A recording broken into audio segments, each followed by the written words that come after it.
ಯಾಕೆ ಅನ್ನಿಸ್ತು ಆಹಾರ ಉದ್ಯಮಿ ಆಗಬೇಕು ಅಂತ? ವಿದ್ಯಾರ್ಹತೆ ಬೇಕಂತಿಲ್ಲ ಆಹಾರ ಮಾಡ್ಲಿಕ್ಕೆ. ಇವತ್ತು ನಾವು ಬೆಳಗ್ಗೆ ಫ್ರೆಶ್ ಇಡ್ಲಿ ಮಾಡ್ತೇವೆ, ಚಟ್ನಿ ಮಾಡ್ತೇವೆ, ಫಾರ್ಮುಲಾ ಮಾಡಿ ಬಿಡ್ಲಿಕ್ಕೆ ಆಗಲ್ಲ. ಹೋಟೆಲ್ ಉದ್ಯಮ ನಡೆಸೋದು ಅಷ್ಟು ಸುಲಭನಾ? ಇಲ್ಲ. ಆದರೆ ಈಗ ತಾನೇ ಹುಟ್ಟಿದ ಮಗು, ಆ ರೀತಿ ಬಾರ್ನ್ ಬೇಬಿ ಕೇರ್ ಇದಕ್ಕೆ ಬೇಕು. ಆ ಪರಿಮಾಣಕ್ಕಿಂತ ಜಾಸ್ತಿ ವೇಸ್ಟೇಜ್ ಆದ್ರೆ ಆ ಹೋಟೆಲ್ ಇಲ್ಲಲ್ಲ. ಹಿಟ್ಟು ರುಬ್ಬವನು ಇವತ್ತು ಬೆಳಗ್ಗೆನೆ ಊರ್ ಬಿಟ್ಟ. That is A men management ಅಂತ ಕರೀತೀವಿ. ನನ್ನ ಬಂಡವಾಳದ ಕೆಪಾಸಿಟಿ ಏನು ಎಷ್ಟು ಹಾಕಬೇಕು ಸರ್? ಹೇಳ್ತೀನಿ. ಜೆನ್ಜಿ ಮನಸ್ಥಿತಿ ಹೇಗಿರುತ್ತೆ ಅಂದ್ರೆ ಎಲ್ಲ ಕೊಲಾಬರೇಷನ್ ದುನಿಯಾ ಇವಾಗ. ನಾವು ನ್ಯೂ ಕಮ್ಮರ್ಸ್ಗೆ ಮಿನಿಮಮ್ 60% ಆಫ್ ಅಮೌಂಟ್ ಶೋಕಿಗೋಸ್ಕರ ಬರೋರ್ ಪರ್ಸೆಂಟೇಜ್ ಎಷ್ಟಿದೆ ಸರ್? ಸಿಕ್ಕಾಪಟ್ಟೆ ಇದೆ. ನಮ್ಮ ಹೋಟೆಲ್ನಲ್ಲಿ ಗಿಜಮೋಟ ಕೊಡೋದಿಲ್ಲ, ಪಾರ್ಸೆಲ್ ಕಟ್ಟೋದಿಲ್ಲ. ಯಾತಕ್ಕೆ ಅಂತ ನೀವು ಕೇಳ್ಬೋದು. ಸೋಲುಗಳನ್ನು ಕಂಡಿದ್ದೀರಾ? ಸೋಲ್ ಕಳೆದ ಗೆಲುವು ಯಾವತ್ತೂ ಇರೋದಿಲ್ಲ. ನಾನು ಒಂದು ಸಂಸ್ಥೆನ ಕಟ್ಟಾಕಿದೆ, ನನ್ನ ಹೆಸರು ಹೇಳಕ್ ಇಷ್ಟಪಡಲ್ಲ, ಬೇಡ. ಹೋಟೆಲ್ ಉದ್ಯಮದಲ್ಲಿ ದುಡ್ಡು ಮಾಡಬಹುದಾ? ಆರ್ಥಿಕತೆ ಬಗ್ಗೆ ಅಷ್ಟು ಭರವಸೆ ನಂಬಿಕೆ ಎರಡೂ ಇಲ್ಲ. ನಿಮ್ಮ ಮೊದಲ ಇನ್ವೆಸ್ಟ್ಮೆಂಟ್ ಎಷ್ಟಿತ್ತು ಸರ್? ನಾನು 76ನೇ ಇಸ್ವಿನಲ್ಲಿ 15-16 ಕುಟುಂಬಗಳಿಂದ 1,100 ರೂಪಾಯಿ. ಸೊ ನೀವು ಒಂದು ವೇಳೆ ಜೆನ್ಜಿ ಆಗಿದ್ದಿದ್ರೆ ಯಾವ ಉದ್ಯಮಕ್ಕೆ ಜಂಪ್ ಆಗ್ತಿದ್ರಿ? ನಾನು ನಮಸ್ಕಾರ ವೀಕ್ಷಕರೇ, ಬೆಂಗಳೂರು ಬಜ್ ಪಾಡ್ಕಾಸ್ಟ್ಗೆ ಸ್ವಾಗತ. ನಾನು ಭಾವನಾ ನಾಗಯ್ಯ. ಪ್ರತಿ ವಾರ ಒಬ್ಬೊಬ್ಬ ಗಣ್ಯ ಅತಿಥಿ ನಿಮ್ಮ ಮುಂದೆ ಇರ್ತಾರೆ. ಅವರ ಜೀವನ ನಿಮಗೆ ಮಾರ್ಗದರ್ಶನ ಆಗಬೇಕು ಅನ್ನೋ ಉದ್ದೇಶ ನಮ್ಮದು. ಈ ಹೋಟೆಲ್ ಉದ್ಯಮ ಕ್ಷೇತ್ರ ಇದೆಯಲ್ಲ, ಇದೊಂದು ದೊಡ್ಡ ಸಮುದ್ರ. ಆ ಅಲೆಗಳನ್ನು ಮೆಟ್ಟಿ ನಿಲ್ಲೋ ನಾವಿಕರು ಬಹಳಷ್ಟು ಜನ ಇರ್ತಾರೆ. ಬಹಳಷ್ಟು ಜನ ಮುಳುಗುತ್ತಾರೆ, ಬಹಳಷ್ಟು ಜನ ತೇಲ್ತಾರೆ. ಆದರೆ ಆ ಅಲೆಗಳಿಗೆ ದಿಟ್ಟ ಉತ್ತರ ಕೊಟ್ಟು ಈಜುವವರು ಬಹಳಷ್ಟು ಜನ ಇರ್ತಾರೆ. ಅಂತಹ ಒಬ್ಬ ಗಣ್ಯ ಇವತ್ತು ನಮ್ಮ ಜೊತೆ ಇದ್ದಾರೆ. ಬಡತನದ ಜೀವನವೇ ಕಂಟಿನ್ಯೂ ಮಾಡಬೇಕು ಅಂತ ಬಹಳಷ್ಟು ಜನ ಅಂದ್ಕೊಂಡ್ಬಿಡ್ತಾರೆ. ನಮ್ಮ ಜೀವನ ಇರೋದೇ ಹೀಗೆ, ನಾವು ಹೀಗೆ ಬದುಕ್ತಾ ಇದ್ದೀವಿ, ಏನು ಮಾಡೋಕ್ಕಾಗತ್ತೆ, ದೇವರು ಕೊಟ್ಟಿರೋದೇ ಹೀಗೆ ಅಂತ ಸೋಲು ಕಂಡವರು ಬಹಳ ಜನ.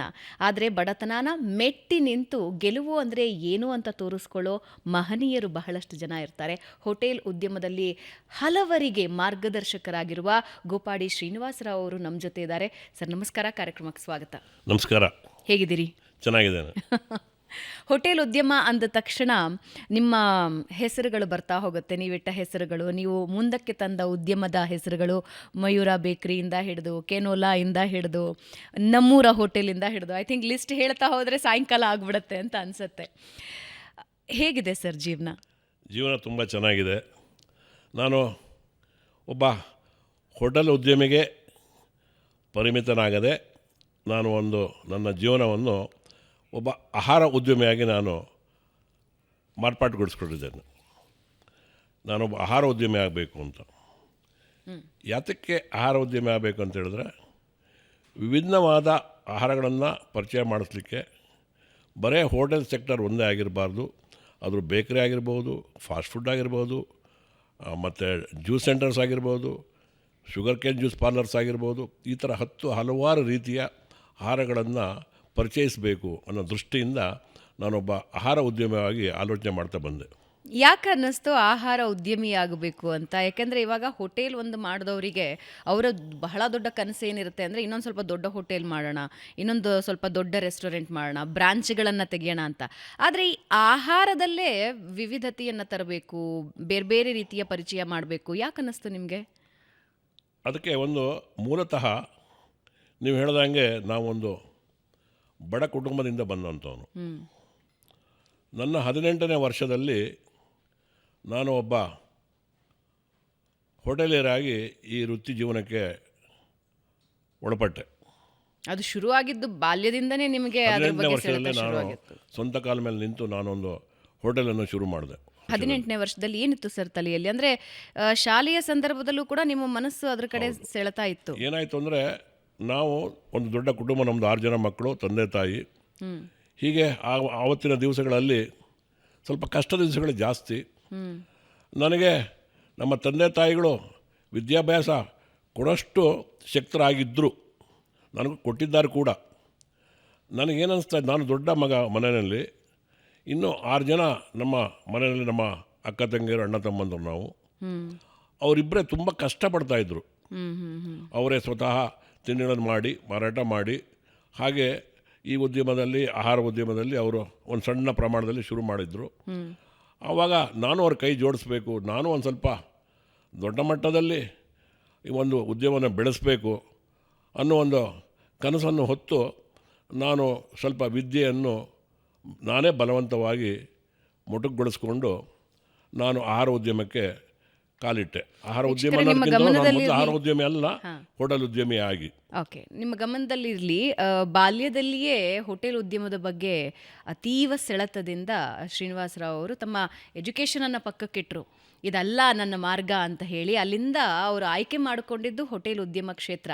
18ನೇ ವಯಸ್ಸಿಗೆ ಒಬ್ಬ ಹೋಟೆಲಿಯರ್ ಆಗಿ ಇವತ್ತು ಇತಿಹಾಸ ಬರೆದಿದ್ದಾರೆ ಅವರು. ಏನು ಅಂತ ಹೇಳಿದ್ರೆ, ಈ ಹೋಟೆಲ್ ಉದ್ಯಮನ ಯಾಕೆ ಆಯ್ಕೆ ಮಾಡಿಕೊಂಡೆ ಅಂತ ಹೇಳಿದ್ರೆ, ಇದರಲ್ಲಿ ಒಂದು ತುಂಬ ಉತ್ತಮವಾದ ವಿಷಯ ಒಳಪಟ್ಟಿದೆ. ಇದು ಆಹಾರ ಅನ್ನುವಂಥದ್ದು ಪ್ರತಿ ಮನುಷ್ಯರಿಗೂ 6 ಗಂಟೆಗೆ 7 ಗಂಟೆಗೆ ಒಮ್ಮೆ ಬೇಕೇ ಬೇಕಾಗ್ತದೆ. ಒಳ್ಳೆ ಆಹಾರ ನೀಡಿದಲ್ಲಿ ಗ್ರಾಹಕರ ಆಕರ್ಷಣೆ ಮಾಡಲಿಕ್ಕೆ ಮತ್ತು ನಮ್ಮ ಜೀವನ ಶೈಲಿನಲ್ಲಿ ನಮ್ಮ ಉತ್ತಮವಾದ ಬಾಳನ್ನು ಬದುಕಬೇಕಾದ್ರೆ ಹಣ ಬಹಳ ಮುಖ್ಯ. ಇದರಲ್ಲಿ ಹಣವನ್ನು ಸಂಪಾದನೆ ಮಾಡ್ಬೋದು, ಉತ್ತಮವಾದ ಆಹಾರವನ್ನು ನೀಡಿಕೊಟ್ಟು ಅದರಿಂದ ಜನಮನ್ನಣೆ ಗಳಿಸ್ಬೋದು. ಇದಕ್ಕೆ ಯಾವುದೇ ಒಂದು ವಿದ್ಯಾರ್ಹತೆ ಬೇಕಂತಿಲ್ಲ ಆಹಾರ ಮಾಡಲಿಕ್ಕೆ. ಅದು ಮೊದಲನೇ ಆದ ಒಂದು ವಿಷಯ.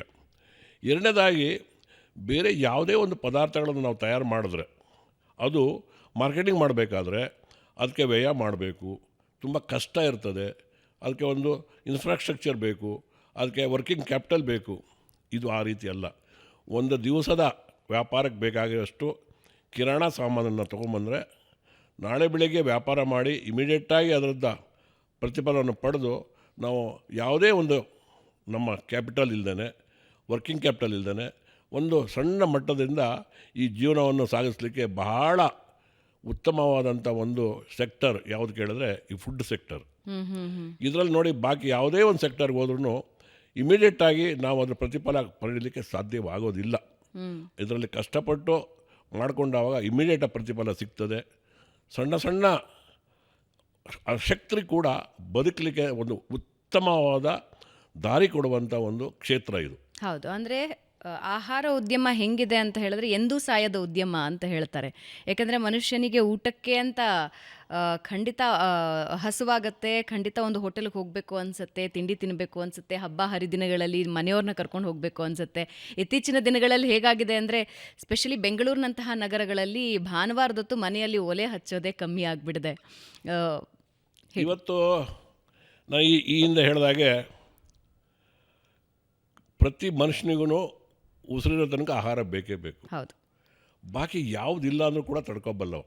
ಹೌದು, ಆದ್ದರಿಂದ ಇದಕ್ಕೆ ಯಾವತ್ತೂ ನಿರಂತರ ಸಾವಿಲ್ಲ ಇದಕ್ಕೆ. ಹೌದು. ಆದರೆ ಶ್ರೀನಿವಾಸರಾವ್ ಅವರೇ, ನಾನು ಬಹಳಷ್ಟು ರೆಸ್ಟೋರೆಂಟ್ಗಳನ್ನು ನೋಡ್ತಾ ಇರ್ತೀನಿ. ಮಾಲೀಕರ ಮೇಲೆ ಮಾಲೀಕರು ಚೇಂಜ್ ಆಗ್ತಾ ಇರ್ತಾರೆ. ಹೋಟೆಲ್ ಉದ್ಯಮ ನಡೆಸೋದು ಅಷ್ಟು ಸುಲಭನಾ? ಇಲ್ಲ, ಬಹಳ ಕಷ್ಟ ಇದೆ. ಆದರೆ ಕಷ್ಟ ಅನ್ನೋ ರೀತಿಯಲ್ಲಿ ಹಲವಾರು ಕಷ್ಟಗಳಿರುತ್ತೆ. ಸವಾಲುಗಳೇನೇನು? ಸವಾಲುಗಳಲ್ಲಿ ಏನಂತ ಹೇಳೋದು ನೋಡಿ, ಇದರಲ್ಲಿ ಗುಣಮಟ್ಟ ಖಾತ್ರಿ ಮತ್ತು ದೊಡ್ಡ ದೊಡ್ಡ ಮೇಲಕ್ಕೆ ಏರ್ತಿದ್ದಂಗೆ ನಮ್ಮ ಹ್ಯೂಮನ್ ರಿಸೋರ್ಸ್, ಮಾನವ ಸಂಪನ್ಮೂಲ ಕ್ರೋಢೀಕರಣ, ಇದೆರಡೇ ಚಾಲೆಂಜ್ ಇದೆ ಇದರಲ್ಲಿ. ಗುಣಮಟ್ಟ ಮತ್ತು ಮಾನವ ಸಂಪನ್ಮೂಲ ಎರಡು ಚಾಲೆಂಜಿಂಗು. ಬಾಕಿ ಎಲ್ಲದು ಕಷ್ಟ ಅನ್ನುವಂಥದ್ದು ಎಲ್ಲ ಕ್ಷೇತ್ರದಲ್ಲೂ ಇದೆ. ಕಷ್ಟ ಇಲ್ಲದ ಕ್ಷೇತ್ರ ಯಾವುದಿದೆ ಹೇಳಿ? ಆದರೆ ಒಂದು ಶ್ರದ್ಧೆ ಬೇಕು ಇದರಲ್ಲಿ. ಆ ಶ್ರದ್ಧೆ ಏನಂತ ನಾನು ಹೇಳಲ್ಲ. ಒಂದು ಬಾರ್ನ್ ಬೇಬಿ ಈಗ ತಾನೇ ಹುಟ್ಟಿದ ಮಗುಗೆ ಒಂದಷ್ಟು ಆರೈಕೆಗಳು ಬೇಕು. ಅದಕ್ಕೆ ಆಲನೆ ಪಾಲನೆ, ಅದಕ್ಕೆ ಮಾತಾಡ್ಲಿಕ್ಕೆ ಬರಲ್ಲ, ಹೇಳಲಿಕ್ಕೆ ಬರಲ್ಲ, ನಾವೇ ತಿಳ್ಕೊಳ್ಬೇಕು. ಅದು ಈ ರೀತಿ ಹತ್ರ ತಾಯಿ ಹಾಲು ಕೇಳ್ತಾ ಇದ್ದಾಳೆ, ಇನ್ನೊಂದು ರೀತಿ ಹತ್ರ ಹೊಟ್ಟೆಲಿ ನೋವು ಬರ್ತಾ ಇದೆ ಅಂತ ಅದು ತಾಯಿಗೆ ಮಾತ್ರ ಗೊತ್ತಾಗ್ತದೆ. ಆ ರೀತಿ ಬಾರ್ನ್ ಬೇಬಿ ಕೇರ್ ಇದಕ್ಕೆ ಬೇಕು. ಬಾರ್ನ್ ಬೇಬಿ ಒಂದು ದಿವಸ ಏನಾಗುತ್ತೆ, ದೊಡ್ಡದಾಗುತ್ತೆ, ಅದಕ್ಕೆ ಸಸ್ಟೈನ್ ಬರ್ತದೆ. ಆಹಾರ ಉದ್ದಿಮೆ ಆ ಥರ ಅಲ್ಲ. ಪ್ರತಿ ದಿವಸನೂ ಅದಕ್ಕೆ ಬಾರ್ನ್ ಬೇಬಿ ಕೇರ್ ಬೇಕು. ನ್ಯೂ ಬಾರ್ನ್ ಬೇಬಿ ಕೇರ್ ಪ್ರತಿದಿನ ಯಾತಕ್ಕಂತ ಕೇಳ್ಬೋದು ನೀವು. ಪ್ರತಿ ದಿವಸ ಹೊಸ ರುಚಿ, ಹೊಸದಾಗಿ. ಇವತ್ತು ನಾವು ಬೆಳಗ್ಗೆ ಫ್ರೆಶ್ ಇಡ್ಲಿ ಮಾಡ್ತೇವೆ, ಅದು ಫಾರ್ಮುಲಾ ಮಾಡಿ ಬಿಡ್ಲಿಕ್ಕೆ ಆಗಲ್ಲ. ಚಟ್ನಿ ಮಾಡ್ತೇವೆ, ಫಾರ್ಮುಲಾ ಮಾಡಿ ಬಿಡ್ಲಿಕ್ಕೆ ಆಗಲ್ಲ. ಯಾತಕ್ಕಾಗಲ್ಲ ಅಂತ ನೀವು ಕೇಳ್ಬೋದು. ಇದರಲ್ಲಿ ನಮ್ಮ ಕಚ್ಚಾ ಸಾಮಗ್ರಿಗಳು ಹೇಗಿರುತ್ತೆ ಕೇಳಿದ್ರೆ, ಮೆಣಸಿನ್ಕಾಯಿದ ಎಕ್ಸಾಂಪಲ್, ಒಂದು ಮೆಣಸಿನ್ಕಾಯಿ ಇರುತ್ತೆ, ಒಂದು ಟೊಮೊಟೊ ಇರುತ್ತೆ, ಓಕೆ. ಯಾವುದೇ ಊರಿನಿಂದ ಬರ್ತದೆ. ಅವಾಗ ಕೂಡ ನಮ್ಮ ಇಲ್ಲಿ ಗುಣಮಟ್ಟದ ಖಾತ್ರಿ ಮತ್ತು ಟೇಸ್ಟ್ ವಿಭಿನ್ನ ಆಗ್ತಾ ಇರುತ್ತೆ. ಅದು ಪ್ರತಿ ದಿವಸವೂ ಇದಕ್ಕೆ ಆ ರೀತಿ ಕೇರ್ ತಗೊಂಡು ಗ್ರಾಹಕರ ಒಂದು ಮೆಚ್ಚುಗೆ ಪಾತ್ರರಾಗಬೇಕಾಗ್ತದೆ. ನೀವು 100 ದಿವಸ ಚೆನ್ನಾಗಿ ಮಾಡಿ ಒಂದು ದಿವಸ ಸರಿ ಇಲ್ಲ ಅಂದರೂ ಕೂಡ ಆ ಒಂದು ದಿವಸ ಬ್ಯಾಡ್ ಮಾರ್ಕೆ ನಮಗೆ ಧಕ್ಕೆ ಆಗ್ತದೆ. ಆದ್ದರಿಂದ ನಾವು ಯಾವತ್ತೂ ಅದನ್ನು ಕಾಪಾಡಿಕೊಳ್ಳೇಬೇಕು. ಪ್ರತಿ ದಿವಸ ಆ ಮಾಲೀಕ ಅನ್ನೋನಿಗೆ ಅದ್ರ ಬಗ್ಗೆ ಮುತುವರ್ಜಿ ಇರಲೇಬೇಕು. ಪ್ರತಿ ದಿವಸವೂ ಮಾಲೀಕ ಅವ್ರಿಗೆ ಒಂದು ಬೆಳಗಿನ ಹೋಟೆಲಿನ ಪ್ರಾರಂಭ, ಆ ಪ್ರಾರಂಭದಲ್ಲಿ ಬಂದು ಪ್ರತಿಯೊಂದು ಫುಡ್ಡಿನ ಗುಣಮಟ್ಟವನ್ನು ಚೆಕ್ ಮಾಡಿಕೊಂಡು ಆನಂತರ ಅವ್ರು ಬೇರೆ ಬೇರೆ ಕಾರ್ಯಗಳ ಮೇಲೆ ಹೋಗ್ಬೋದು. ರಾತ್ರಿ ಮತ್ತಿರುಗಿ ಕ್ಲೋಸಿಂಗ್ ಟೈಮಲ್ಲಿ ಯಜಮಾನ ಬರಬೇಕು. ಎರಡೂ ಹೊತ್ತಿರಲೇಬೇಕು. ಹೌದು. ಯಾಕೆ? ಒಂದು ಬೆಳಗ್ಗೆ ಎದ್ದು ಆಹಾರ, ಗ್ರಾಹಕರಿಗೆ ಏನು ಆಹಾರ ಹೋಗುತ್ತೆ ಏನು ಅನ್ನೋದ್ರ ಬಗ್ಗೆ ಖಾತ್ರಿ ಬೇಕೇ ಬೇಕು. ಮಾಡಿಕೊಂಡ್ರೆ ಮಾತ್ರ ಅವರಿಗೆ ಗ್ರಾಹಕರಿಗೆ ಒಳ್ಳೆ ಆಹಾರ ಮುಟ್ಟಿಸ್ಲಿಕ್ಕೆ ಸಾಧ್ಯವಾಗ್ತದೆ. ಓಕೆ. ಮತ್ತೊಂದು ಹೇಳಿದ್ರಿ, ಎಷ್ಟೋ ಜನ ಉದ್ಯಮಿಗೆ ಬರ್ತಾ ಇದ್ದಾರೆ ಹೋಗ್ತಾ ಇದ್ದಾರೆ ಅನ್ನೋದಕ್ಕೆ ಇದು ಒಂದು ನಾನು ಹೇಳುವಂಥ ವಿಷಯ, ಬಹಳ ಮುಖ್ಯವಾದ ವಿಷಯ. ಇವತ್ತು ಫ್ರೆಶ್ ಫುಡ್ ಇದು, ಕಾಂಟ್ರಾಕ್ಟ್ ತೊಗೊಂಡು ಮಾಡುವಂಥದ್ದಲ್ಲ. ಹೌದು. ನಾವು ಒಂದು 100 ಇಡ್ಲಿ ಮಾಡ್ತೇವೆ, ಒಂದು 100 ವಡೆ ಮಾಡ್ತೇವೆ, ಒಂದು 100 ದೋಸೆ ಮಾಡ್ತೇವೆ. ಅವು ಸ್ವಲ್ಪ ಗ್ರಾಹಕರು ಬರ್ಬೋದು, ಬರದೇ ಇರಬಹುದು. ಸ್ವಲ್ಪ ಮಳೆ ಬಂದು ಇವತ್ತು ಗ್ರಾಹಕರು ಕಡಿಮೆ ಆಗ್ಬೋದು. ಹೀಗೆಲ್ಲ ವಿಷಯಗಳಿರುತ್ತೆ. ನಮಗೇನಂತ ಹೇಳಿದ್ರೆ, ಲಾಸ್ಟ್ನಲ್ಲಿ ಏನು ವೇಸ್ಟೇಜ್ ಆಗಿದೆ ಈ ಹೋಟೆಲ್ನಲ್ಲಿ, ನಮ್ಮದೇ ಆದಂಥ ಒಂದು ಪರಿಮಾಣ ಇರ್ತದೆ. ಆ ಪರಿಮಾಣಕ್ಕಿಂತ ಜಾಸ್ತಿ ವೇಸ್ಟೇಜ್ ಆದರೆ ಆ ಹೋಟೆಲ್ ಇಲ್ಲಲ್ಲ. ಯಾವಾಗ ನಾವು ಸರಿಯಾಗಿ ನೋಡ್ಕೊಳ್ಳೋದಿಲ್ವೋ ಆಹಾರ ಅನ್ನುವಂಥದ್ದು ವೇಸ್ಟೇಜ್ ಕೆಳಗಡೆ ಹೊರಟೋಗ್ಬಿಡುತ್ತೆ. ಇವತ್ತು 1 ಲೀಟ್ರ್ ಸಾಂಬಾರು ಉಳಿದ್ರೆ ಪರವಾಗಿಲ್ಲ, 10 ಲೀಟ್ರ್ ಸಾಂಬಾರು ಉಳಿತು, 20 ಲೀಟ್ರ್ ಉಳಿತು, ಇನ್ನೊಂದು ಉಳಿತು, ಮತ್ತೊಂದು ಉಳಿತು. ಆವಾಗ ಏನಾಗುತ್ತೆ, ಬೆಳಗ್ಗೆಯಿಂದ ಮಾಡಿರೋ ವ್ಯಾಪಾರದ ಎಲ್ಲ ಲಾಭಾಂಶಗಳು ಎಲ್ಲ ವೇಸ್ಟಾಗಿ ಹೋಗ್ತದೆ. ಆದ್ದರಿಂದ ಮಾಲೀಕನಿಗೆ ಅದ್ರ ಬಗ್ಗೆ ಗ್ರಹಿಕೆ ಇರಬೇಕು. ಏನು ವೇಸ್ಟೇಜ್ ಆಗ್ತಾಯಿದೆ, ಯಾವ ರೀತಿ ತಡೆಗಟ್ಟಬೇಕು. ಇವತ್ತು ಯಾತಕ್ಕೆ ವ್ಯಾಪಾರ ಆಗಿಲ್ಲ, ಏನಾದ್ರು ಕ್ರಿಕೆಟ್ ಇತ್ತ, ಇವತ್ತು ಇನ್ನೊಂದಿತ್ತ, ಏನಾದ್ರು ಅಮಾವಾಸ್ಯೆ ಇತ್ತ, ಹುಣ್ಣಿಮೆ ಇತ್ತ, ತಿಳ್ಕೊಳ್ಬೇಕು. ಹೌದಾ ಸರ್? ಅದನ್ನು ಡೆಫಿನೆಟ್ ಆಗಿ ಇವತ್ತು ನೋಡಿ, ಉಪವಾಸ ದಿವಸಗಳು ಬಂದಾವಾಗ ಹೋಟೆಲ್ ಬಂದ ದಿನ ಗ್ರಾಹಕರು ಕಡಿಮೆ ಆಗ್ತಾರೆ. ಹಾಗೆಯೇ ಇವತ್ತು ಒಂದು ಒಳ್ಳೆ ಕ್ರಿಕೆಟ್ ನಡೀತಾ ಇದೆ, ಗ್ರಾಹಕರ ಸಂಖ್ಯೆ ಕಡಿಮೆ ಆಗ್ತಾರೆ.